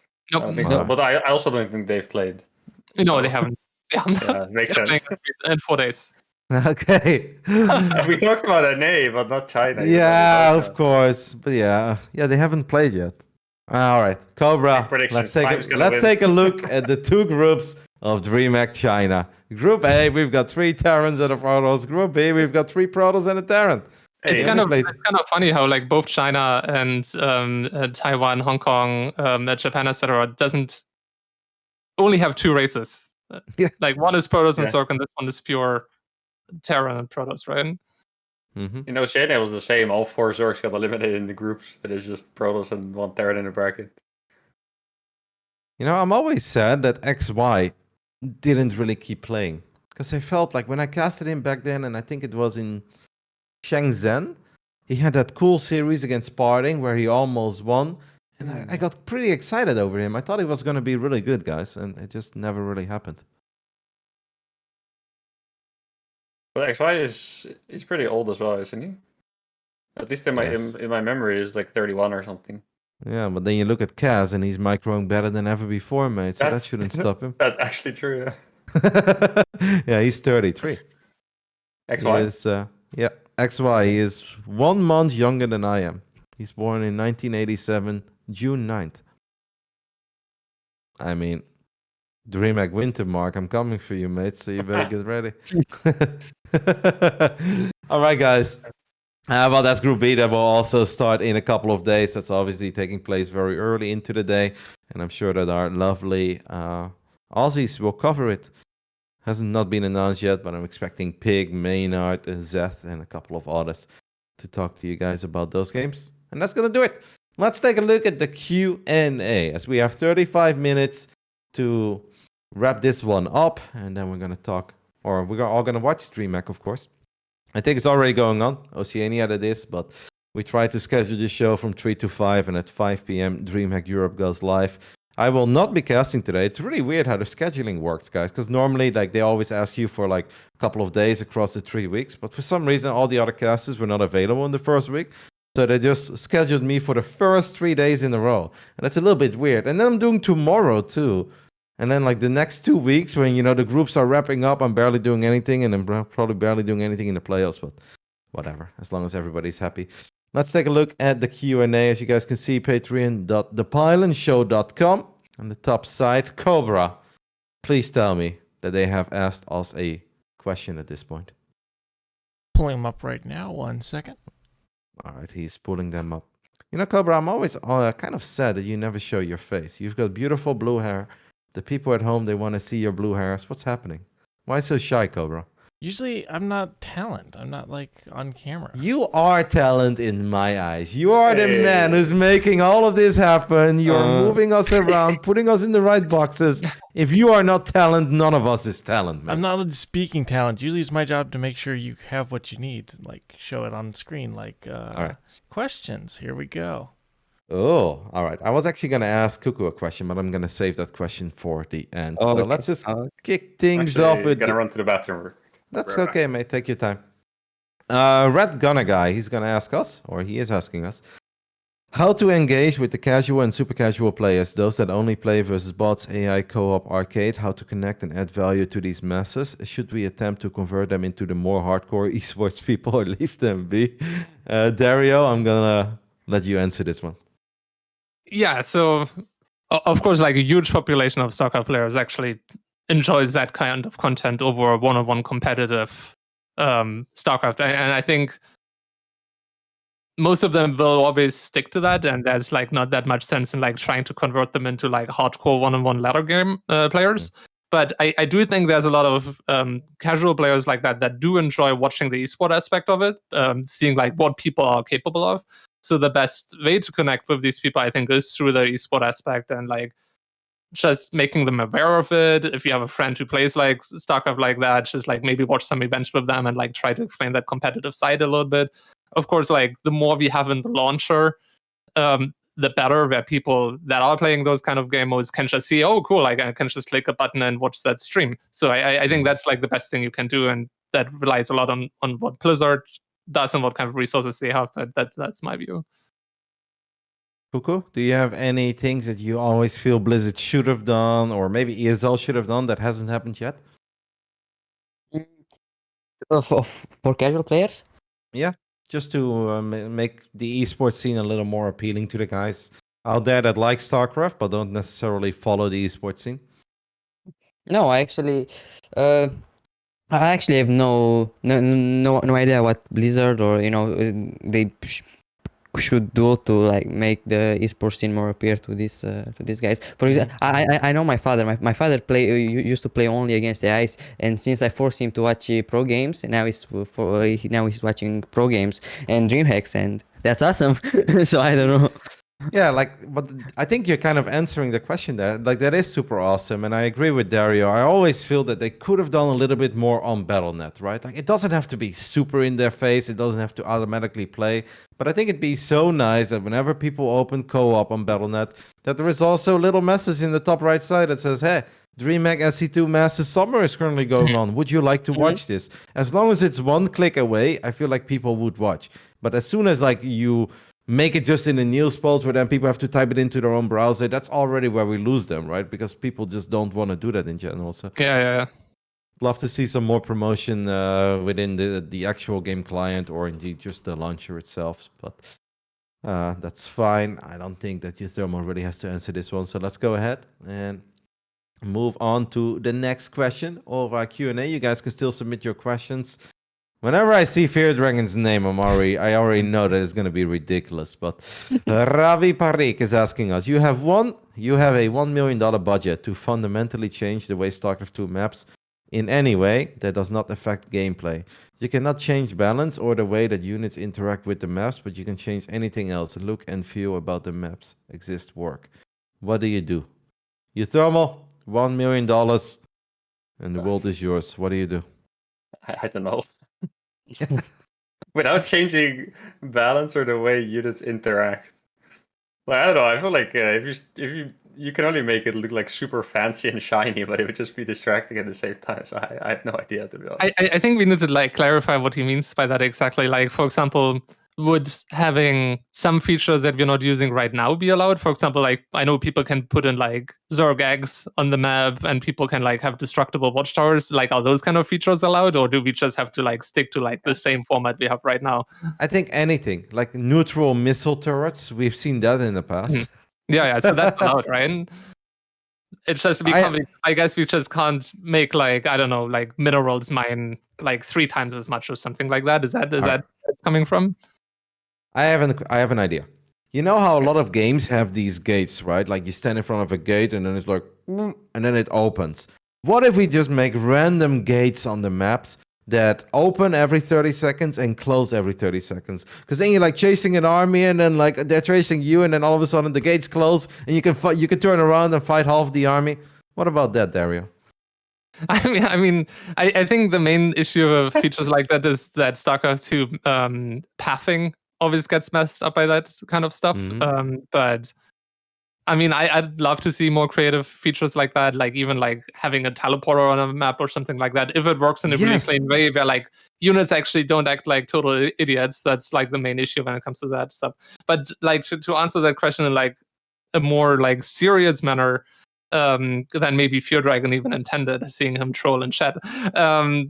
I would, if I had $1 million, I would just, and could just dedicate it purely to map making, I would just make sure that kind of money is available to something like TLMCs, where people can make some serious money and like dedicate themselves like full time to like do nothing but make maps basically for quite some time. And then obviously that would raise the quality. We could like pay people that are judging it. We can create like this whole ecosystem around maps, like have crazy big tournaments about just trying out like 10 new maps and like giving people real prize money, so people actually try hard to make those new maps work. I think that would be the approach that I would have if I had just $1 million for the map pool. Just kind of do what we're doing right now, but just in a much bigger and more professional way.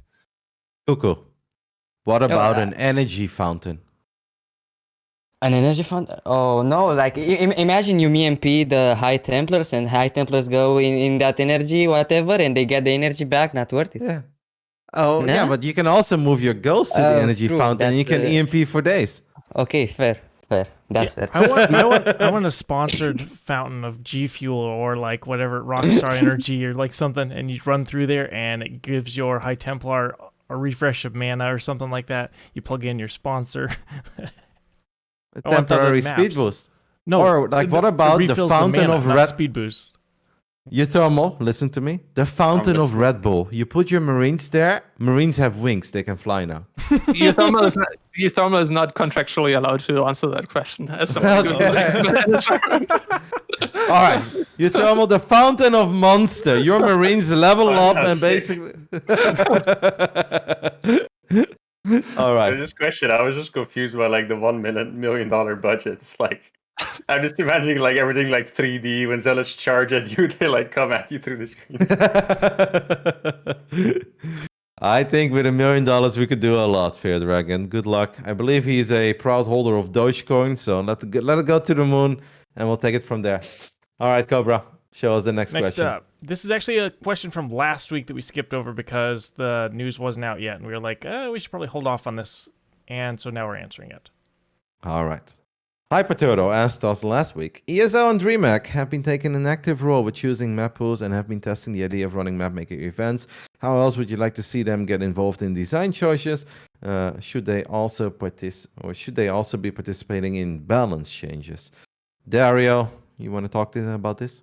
I mean, I think it's just difficult to actually make that reality. I think it would be great if we would have some way as like the esports community to make some slight changes to the game. But the reality is that the resources at Blizzard that are dedicated to StarCraft, we can make maps work. We can do a lot of stuff around the community, but getting actual gameplay changes, I think that might be a little bit out of reach.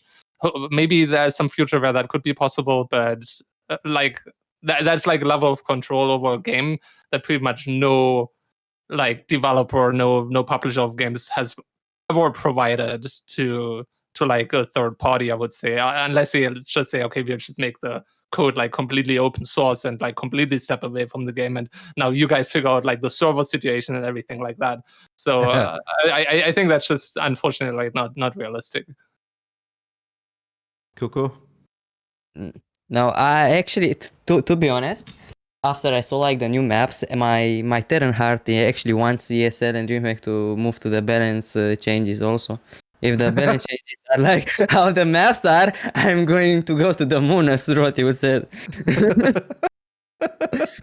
Yeah, I think the only way we could really do it is, I guess, with like custom maps, but having a different experience in custom maps versus ladder, I think that's not ideal. Mark, anything you want to add? Yeah, I just think it's difficult because, I would like them to be involved with balancing, but since that's very unlikely going to happen, the only way they could really do it is by making like favored maps for certain races, which, but like more extreme, which, I don't know. I can't really see that working out, to be honest. So. No. I also don't think that like DreamHack or ESL should be in charge of balance. Like what they could obviously do is form a little group with pro gamers and casters and community members, and then maybe take some feedback from all of that and then forward it. But if you guys think that any of the admins should be in charge of balance, then no, that's not gonna end well, guys. Even Apollo should not be in charge of balance at this point. No, that's too much power. Yeah, it'd be scary for all of us. All right, next, Cobra. That's actually it. That's all we got. That's all we got? Well. But really? No other questions? There must be more. Let me give it a refresh Q&A. real quick. Guys, patreon.thepylonShow.com. You guys have any questions for Dario, Cuku, or Euthermal, feel free to submit them.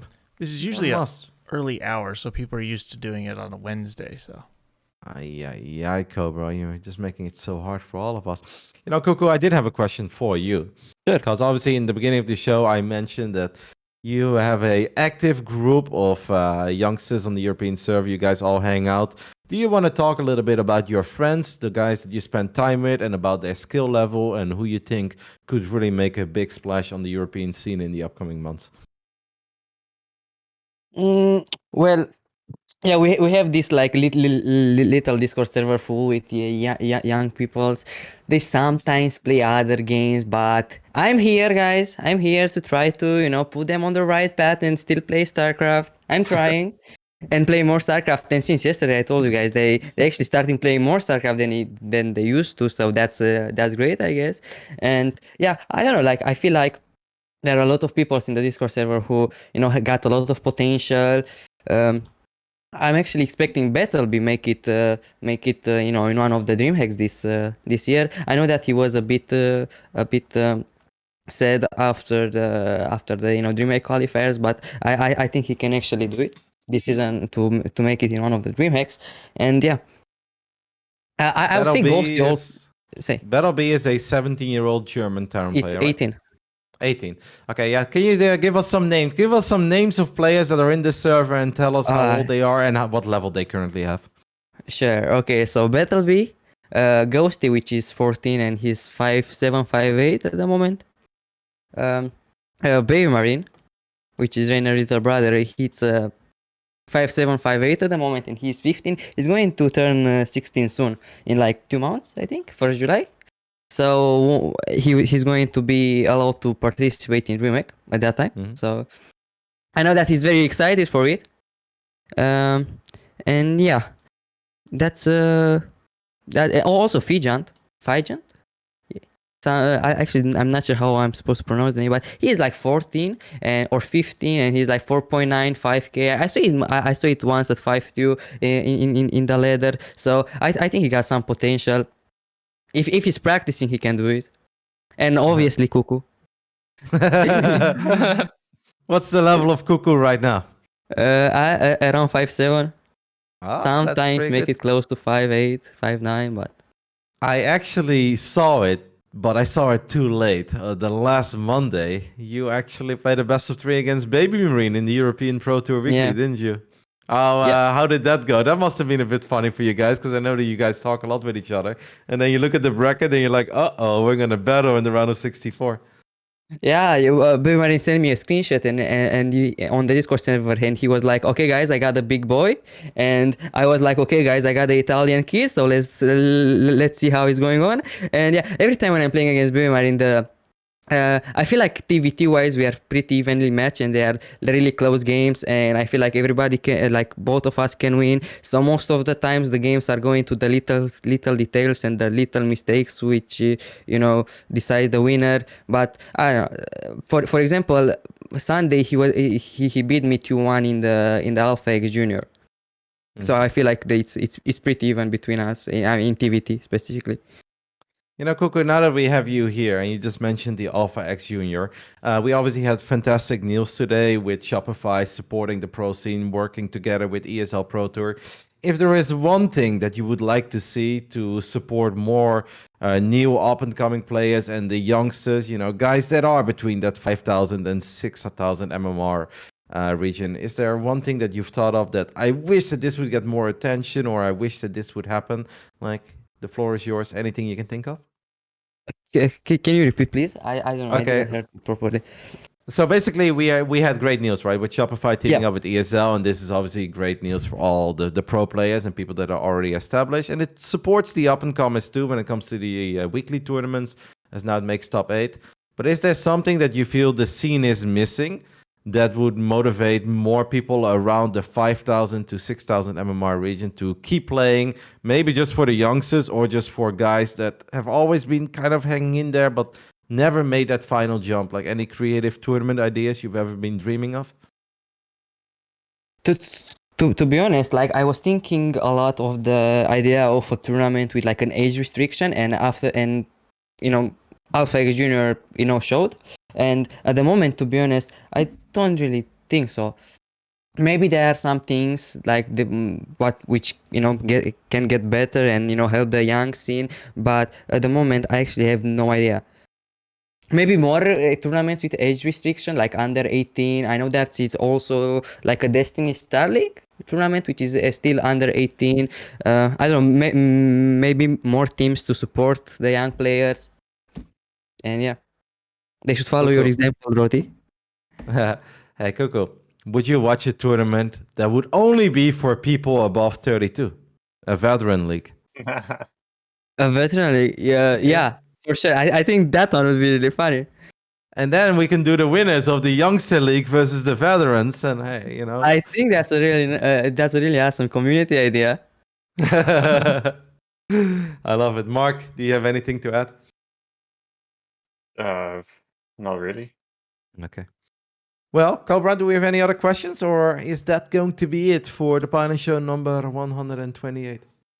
I think that's it. Nobody else has said anything else. We do need to shout out Astrofin, Jerry Wing, and Shane, who are supporting us at $100 each this month. Mm-hmm. Thank you very much for all of our Patreon supporters. We appreciate it very much. It helps keeps the show going. Big shout out. Obviously, if you guys want to show some love to the Pylon Show, you guys can just head over to the website, thepylonshow.com. And there are many different ways to support Cobra and Artosis and everybody else that makes an appearance on the Pylon Show. I think you guys do a great job. So make sure to check it out. Make sure to check out the Patreon. And obviously, big shout out to all of the smaller supporters too. It's not all about the big boys, Cobra Venom. You've changed, mate. I used to know you as someone who appreciated the little guy. No, actually, all the little guys add up and make up more money than all the top 3 guys I just mentioned, to be fair. So give him some shout outs then, Cobra. What are you doing? All 300 of them. How long are you ready for a Pylon Show to go, guys? Because we have 16 more minutes, then I really have to walk the dogs. No, I'm joking, mate. I'm just teasing you. All right, then I think it's time some final words and some final shout outs. Let's start off with Dario. First of all, Dario, thank you so much for joining the Pylon Show today and giving us some extra insight on Shopify teaming up with ESL. Thank you for being here. Do you have any final words? Just I'm really grateful to all the positive reception from the community to what we're doing in esports and in StarCraft in particular. And if you want to do one thing for us, which isn't directly connected to the pro circuit, but if you want to just follow our team on Twitter, at Shopify Rebels. Our name is Shopify Rebellion, but Shopify Rebellion was too long on Twitter, so we are Shopify Rebels there, and yeah, just follow us there. We are playing today. Lambo's playing in DreamHack today, and we also have our Rocket League team playing in the major. So lots of cool stuff happening, and we'll be keeping you updated there. The logo is so cool of your team, by the way, Dario. Who made it? So it was we hired a creative agency called Paper Crowns who do a lot of work in esports, and we just collaborated together with them trying to come up with that logo. So it was, I had a little bit of a hand in it, but then we had some professional designers doing the front of it. Awesome. Yeah, guys, make sure to go ahead and follow them. Awesome team right now, Lambo, Scarlet, and Beyond. Any ideas for future pickups? What about a little Romanian kid, Dario? Well, anything is possible in the future, but I also don't want to give any false hopes. Right now, we're pretty heavily committed on StarCraft already, so I don't think we're going to expand our roster anytime soon, but anything can happen someday. All right. I also still have a Croatian boy in the market, just letting you know. Thank you so much, Dario. It was awesome to hear from you and awesome to see you. Cuku, you're up next. Where can we follow you? Where can we watch you play video games? Because I know you've been streaming a lot. And what are your hopes and dreams for the upcoming months in StarCraft 2? Yeah, everybody can actually catch me on Cuku SCT on Twitch. I'm streaming there almost daily. And my dreams and hopes for the up and coming months, I don't know, to make it as close as possible to qualify for one of the DreamHack events, grow my stream. I'm actually lately I'm really enjoying streaming. I love streaming. I love interacting with people, and I don't really see myself stopping doing this anytime soon. And yeah, hopefully we can do it as close as possible to DreamHack this year. I love it. And now I have a request for Cobra. Cobra, I sent you a clip before this show started in the DMs. Yes. Could you go ahead and play this clip? But first off, I want to tell you guys that a little while ago, and as you guys can see, Cuku has grown up a lot because he's a lot younger in that clip. This was probably like a year and a half, 2 years ago. Basically, I was promoting Cuku's stream a little bit, and I was like, man, this kid is really cool. And then Apollo NC2 decided to stop by because he saw my tweet and he's like, you know what? If Rotti's hanging out there, I'm going to hang out too. And now Cobra Venom, let's go ahead and play the clip. Cuku, do you know Apollo StarCraft 2 is? I don't know what is it.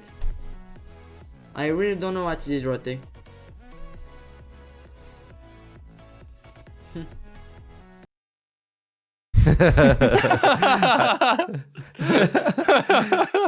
So Cuku, if I ask you now, do you know who Apollo SC2 is?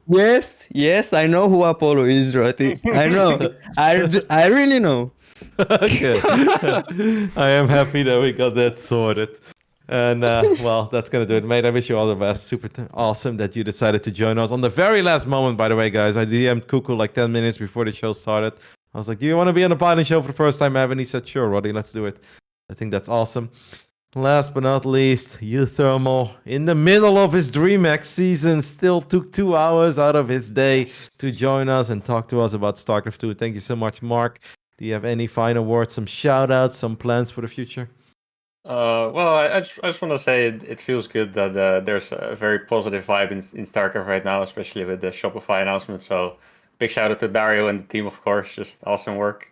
And yeah, for myself, I'm not doing too much content right now. So the biggest thing you can do for me is follow me on Twitter at LiquidTherapy and watch my DreamHack games.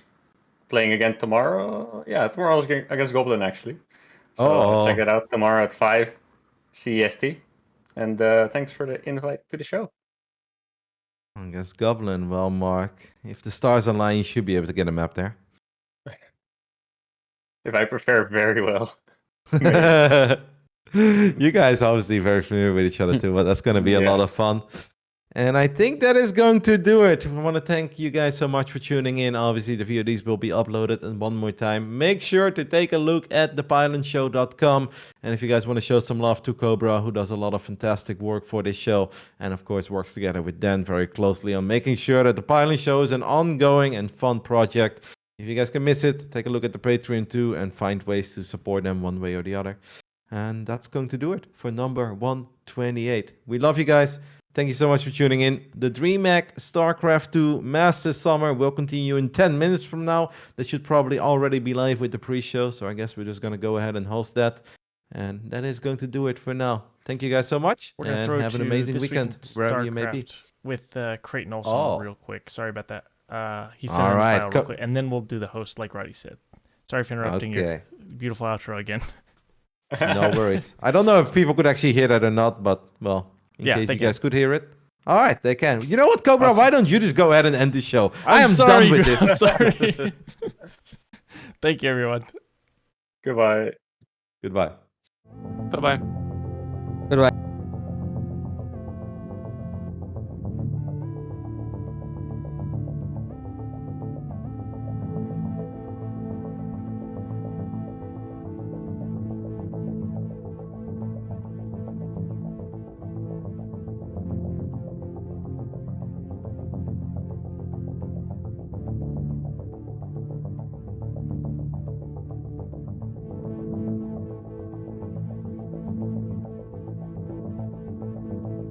Hello and welcome everybody to This Week in StarCraft for the week of, May 22nd already. Goodness gracious. Hope you enjoy the Pylon show, but we're going to talk about what's going on this week here outside of DreamHack, which is obviously the big news on everybody's mind. Still plenty of action going on elsewhere in the world of StarCraft. Of course, every week we start out with 4 major events that we want to cover: the ESL Open Cups, the Africa TV GSL Super Tournament 2, the ASL, and the DreamHack Masters qualifiers going on right now.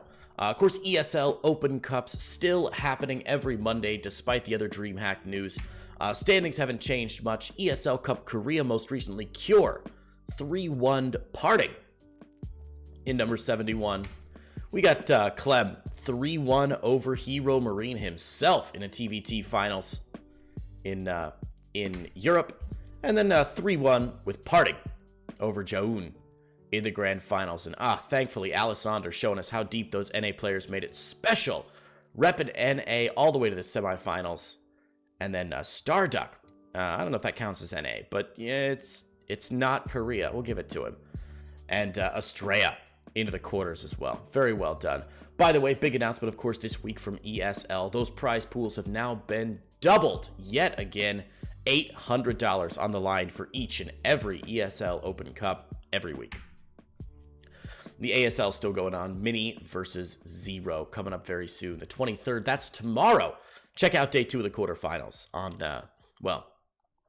either live on Africa TV or check it out with Artie and Tasty on the English cast afterwards. And of course, the GSL Super Tournament is going on. All the expected results. Everyone counted on Jaun to beat Dark. Everybody knew SOS was going to destroy TY. Yeah, obviously Bunny was going to beat Byun. Trap was going to kill Cure. And the most obvious was, of course, that Special was going to destroy Innovation 3-2. So, you know, boring, standard, everyday stuff there. Jesus. Fucking 4 upsets in a round of 16. Insane. And of course, the big news of the week is the DreamHack Masters qualifiers going down right now. Plenty of regions: Oceania, Taiwan, Hong Kong, Asia, North America, Europe, Latin America, China. Tons of action as we see who's going to make it to the DreamHack Summer Finals coming up in July. Korea has already been taken care of. We've talked about that a little bit. There's no qualifier event for Korea. They just take the winners of the GSL semifinals, and they have some play-ins for the winners. Only 3 players in the play-ins this time, as Hurricane had to drop out. Asia is going along very nicely. No surprises. Nice and Haas in that winners bracket with Rex and But Always. Falling to the losers round 1 with, unfortunately, Joey, Bistork, Yoger, and Mystery Man all dropping out. Mystery Man not doing as well playing Zerg. He needs to go back to Terran. Oceania, of course, in a similar fashion. Probe and Teeble, 2 of the big winners of that region. A little surprising to see Risky dropping down over Ranger, but and wow, Mio Micah in last place in Group A. Some big shakeups there in Oceania. Mazel tov to Probe and Teeble, who'll be facing off in that winners final today, tomorrow, soon. Of course, North America will start next week. These are our 8 players. Going to be a great bunch of folks. I'm excited to see that happen. Europe already going down. You can see some of the standings here. We've just finished up day 2 of European play. Day 3 of European play. Today's day 4. All the players with 2 games under their belts. Not a lot of big surprises so far. Gung Fu, I think, in Group A, a bit surprising. Other than that, not a whole lot of upsets, but obviously some great freaking games, some incredible games. Be sure to catch that on the DreamHack A and B streams. Look for a familiar face in the B stream Saturday, Sunday, Monday, Tuesday, Wednesday. Or Saturday, Sunday, Tuesday, Wednesday. Latin America, again, Special Kelliger over Jim Rising and Eric. Nobody's really surprised. Maybe Cham dropping out in the group stage is a little surprising. Other than that, nothing terribly interesting going on, besides the fact these players are putting on freaking great games. LatAm is such an underrated region. Good to see Special and Kelliger leading the charge. China, not started yet, with Cyan, Jeshi, Time, and XY going down right now. Going to continue on May 26th. They should have the qualified players already, I think. This slide might be a bit behind. And that's DreamHack. Obviously, you guys have been watching that. Rotterdam's been casting it. So has Nathanius and Zombie Grub. We got, the usual crew. Things that are not DreamHack. This is our things that are not DreamHack segment. Olimo League, of course, every week. This week, Zest over Percival. Percival with some good wins there over Nice in the semifinals. This, of course, cast by Maynard every Tuesday, run by Olimoli, who just does such a good job. Ladder Heroes. Mio Micah has regained the throne after 3 weeks and is now on the top in that number 1 spot. GG's to Mio Micah, who wins a bit of cash from Fear Dragon's NA Ladder Heroes bot. La Espira Desafiantes, which means the chocolate popsicle. Fun fact, that's my Portuguese is very good. Chaos Fate defeated Ryu 3-1 in the grand finals. Very exciting stuff there. 8 players were invited to this event. It was tons of fun. I caught, I think, 2 of the games. And really fun. Cast by the Cranky Ducklings in English, and then Demon Swap, Horus in Spanish, and Cosmos, covering it in Portuguese.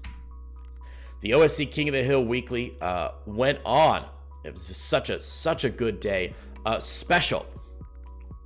Won 13 games in a row last week, swept the table, and took his run to 14, 15, 16, 17, 18, 19, 20, 21 games in a row before being defeated by Geralt. Special is now the record holder in most consecutive King of the Hill wins.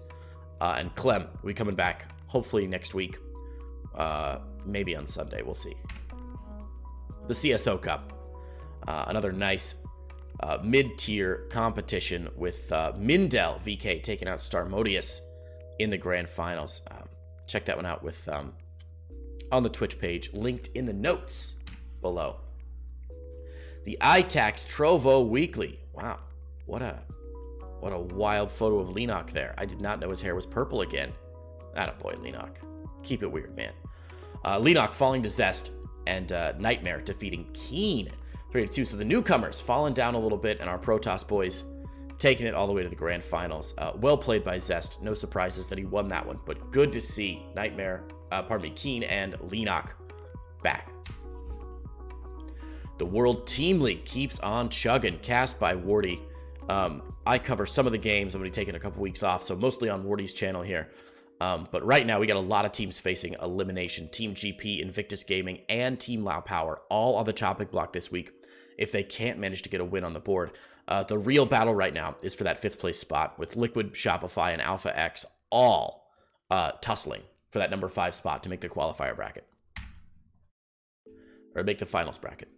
The Alpha Pro Series, Estrella takes out Soul. Attaboy, Max Angel. You show him how it's done. Well done by Estrella to win. Wow, 5-2. Unexpected. I thought Soul would have done a little better. And the Brawlers Club was last Saturday. Cast by Alpha X, Subdrug Canadian, and Inu. In Korean, looks like Parting and Byun doing very well there with Zest and DRG. In the mid, TY bringing up the rear. You start casting too much, TY. You just can't play quite as well. The ESL ANZ Champs 2021. We have got 6 qualified players now. Some good names there. Starduck, Vivid, and then a couple new names as well. Exciting to see some of those folks. Mighty Kiwi, Chase, Aconsises, and Runa Monk. Looking forward to that tournament. Again, check the show notes for the Twitch, where that'll be streamed. The Magikarp Masters Cup from Captain Canuck. Looks like Chuck Doodle taking the first prize with, wow, Dr. Cobra and Platinum Heroes. I want to say, that clan, one of the first clans I ever got to work with, one of the first teams I ever got to work with was Platinum Heroes.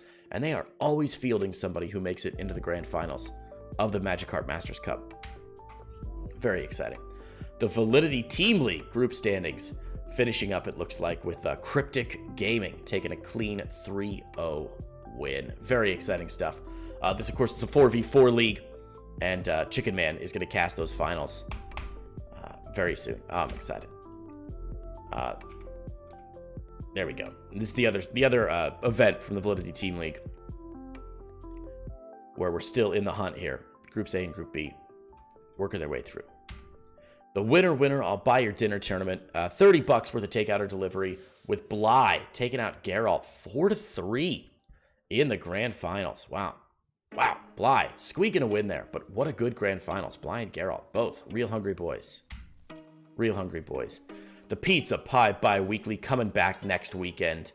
Geralt, our most recent winner, but the winner, of course, gets $80 in a pizza. We'll see who's hungriest next week on May the 30th.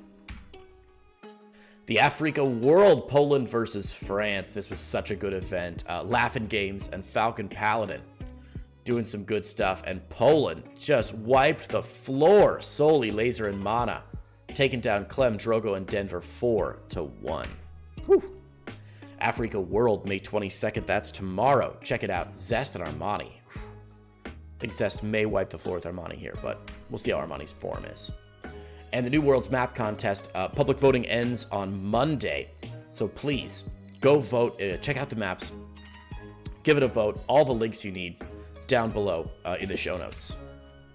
And Executor, a Brazilian-only tournament starting on June 2nd, the day after my birthday, with Cosmos and Rocklets casting this one. Looks like a good group of Terran players. Kelliger, Eric, TZL, Shakti, and then a couple qualified players as well. That's going to be a fun one. Going to be a fun one. Check it out over on Cosmos and Rocklets on Twitch. TSL 7, no new news yet. We've got our qualified players, just waiting for that one to start June 12th. Excited to see who's casting that.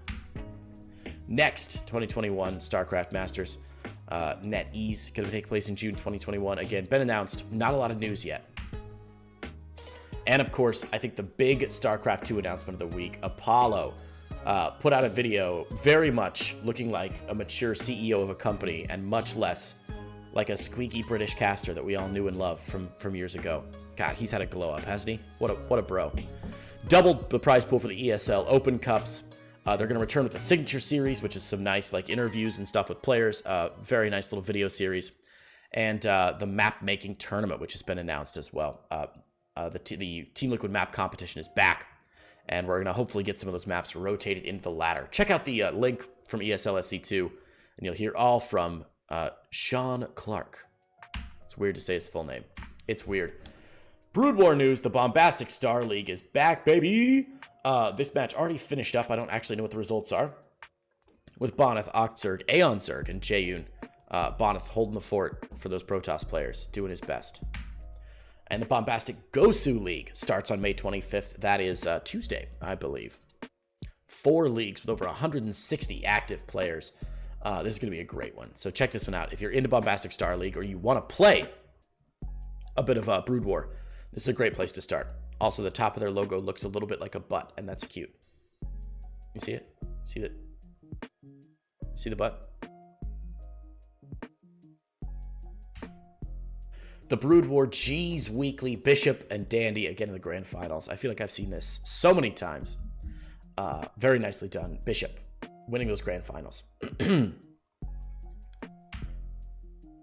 Team StarCraft League, which is not the same as TSL. This is the 3v3 league. We got those squads, and Soul Gaming, who I believe won first place in the group stage, ended up winning 4-0 over Kala. The Caster Muse, Nadok Star League Season 4, Group D going on, well, just finished actually as of recording this segment. So Bishop Hyuk DeWalt and Artosis. Oh yeah, there it is. Unfortunately, Artosis not able to win a single series. How do you go 0-3-0-2? Oh, it must have been in progress when we captured this. Okay. Maybe he got one game then. Good luck, buddy. Oh. The good news is, if you love Artosis, he'll be casting the ASL. You can go support he and Tasteless's efforts to get that cast in English on their Patreon page. Again, check the show notes, or just Google Patreon ASL awesome sexy, and I think that'll send you exactly to where you want to go. And that does it for this week in StarCraft, Brood War, and StarCraft 2. Obviously, DreamHack is the big news this week, but there's still so much going on in amateur and other professional StarCraft. Thank you guys for joining me, and we will see you next week in StarCraft.